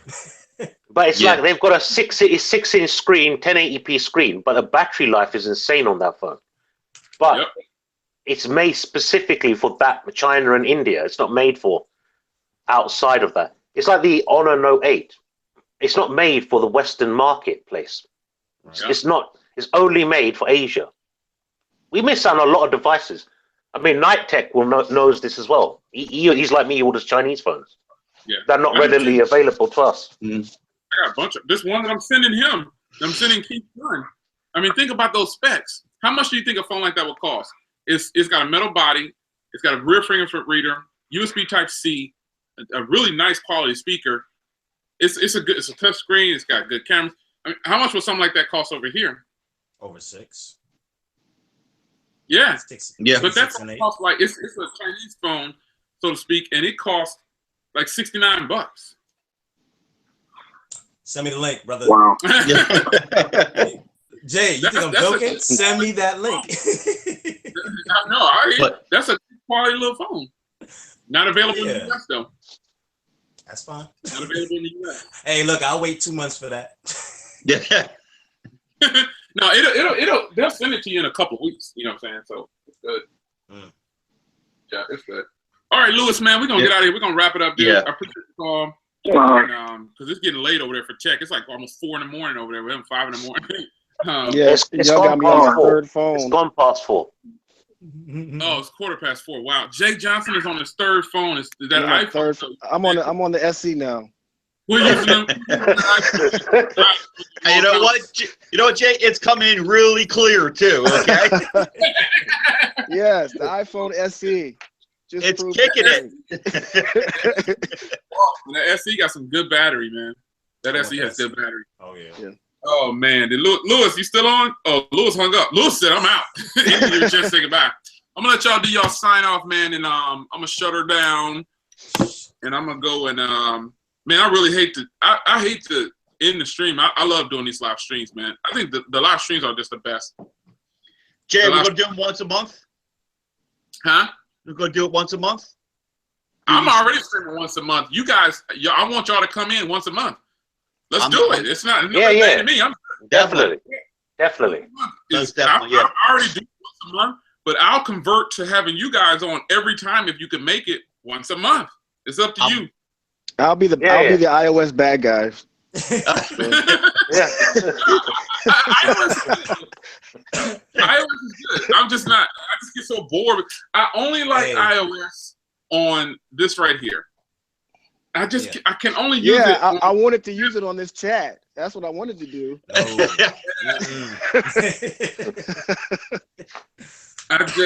can't use it on a phone for a very long time, man. I just can't do it. I just get so bored with it, man. But yeah, man. Let's just go down the line. You guys can give you a shout out. We'll start over here with Jay and Mike and O-Tech, and then we'll let Tech close it out. Oh, want me to go? Yeah. Oh, okay. Okay. I mean, I was happy to be here. Glad to be back on here again. I'm glad to see a lot of iOS people in the chat stream. So big up to y'all. As far as my channel, I have a few reviews coming up this week and a few vlogs. So check me out. That's what's up, Mike. Mike Dixon here. Simple your device. Leave a comment. Give this video a thumbs up. If you don't like the video, don't give it a thumbs down. Leave a comment down below. And as always, start the conversation. That's what's up. O-Tech. You already know what it is. It's your boy O, aka Brooklyn Don, signing out of the panel. The stream was dope. Shout out to Tech Zilla finally getting to see no hands. You know what I mean? So, you can't see me. Hanging with the John Cena. And no joke, I'm watching wrestling right now. but this has been fun, guys, to close out the year with the final tech talk with y'all is dope. Can't wait to do more streams. Shout out to everybody in the stream. Stay blessed. I appreciate the 1,000 road. We going hard. We going strong. I want all of us to hit that 1 million road. You dig? But you know what time it is. It's your boy O signing out. Peace. That's what's up, man. Tech, his debut is on my channel. I'm honored. You know what I'm saying? It's real talk. Because Tech is blowing up, man. So he got to be here first. You saw it first on my channel. Tech Zilla made his debut here for the live stream, man. And Tech, take it away, man. It's all you. I've got to be honest. It was a pleasure working with you guys on this. I had a lot of fun. I definitely want to do it every month. I don't care that it's gone past 4 a.m. It don't bother me. It's my love for the. It's just for my love for doing this. I basically, if you want no BS, you want the truth, subscribe to my channel. Subscribe to all our channels right now. Yeah. Because we tell you I the need truth. 500. I need to get to 500. Support us. We gotta get Jay Johnson to 500. That's how we do it. If you're watching the stream, subscribe to Jay Johnson's channel, just like that. We don't get love from the big companies like other people do. So we need you guys to support us. Simple as that. And we'll give you the truth. And we probably are the only ones that reply to you guys. Yeah. It's true. Yeah. No, you're right. You're right. Definitely. So peace out to everyone. This is mad love from London. There it is, Nice. right there. Yeah. That's what I'm talking about, man. Yeah. Man, you know, I just these are so much fun to do. The live streams, I feel like, are so much fun. It doesn't matter if it was 2 people watching or 4 people watching. I'm focused on who's having fun, and you know, to keep the conversation going. Mike Dixon, he always says keep the conversation going. That's kind of his slogan. He said get the conversation going, and that's what it's about, man. This stream was actually probably one of my best streams, if not the best, because I like when people disagree. I like when there's something to talk about. I don't want to be on a stream where everybody's disagreeing. You know what I'm saying? We can have the same interests, but I don't want to be on a stream that, you know, it's like we all just saying yes to each other. I just think that makes for a not so great stream. And then I want to get LaShawn on the stream, and Susan, you guys have to come on the stream with us. We can fit 10 people on here. We got to get you and Costa and LaShawn on here. Oh wow. You got to get y'all on here, man. I think it'll be a great time. Yeah, if we can get LaShawn and get Susan and Costa on and Grant, get you guys on, man. I think it makes for a great conversation. Tonight was actually really good. We didn't plan what to talk about. We just kind of threw it out there. Only thing we do is a sound check, and these guys will tell you that sound check was horrible. Man. It took us about an hour. Jay, if you had hair, you would have none, because you would pull it all out. Absolutely nothing wrong with the sound check. Don't listen to him. It was great. Absolutely nothing wrong. It was no one's fault that we had issues with the sound. Look, Julian sounds like a big YouTuber already lying. Don't believe the media. Don't believe the hype.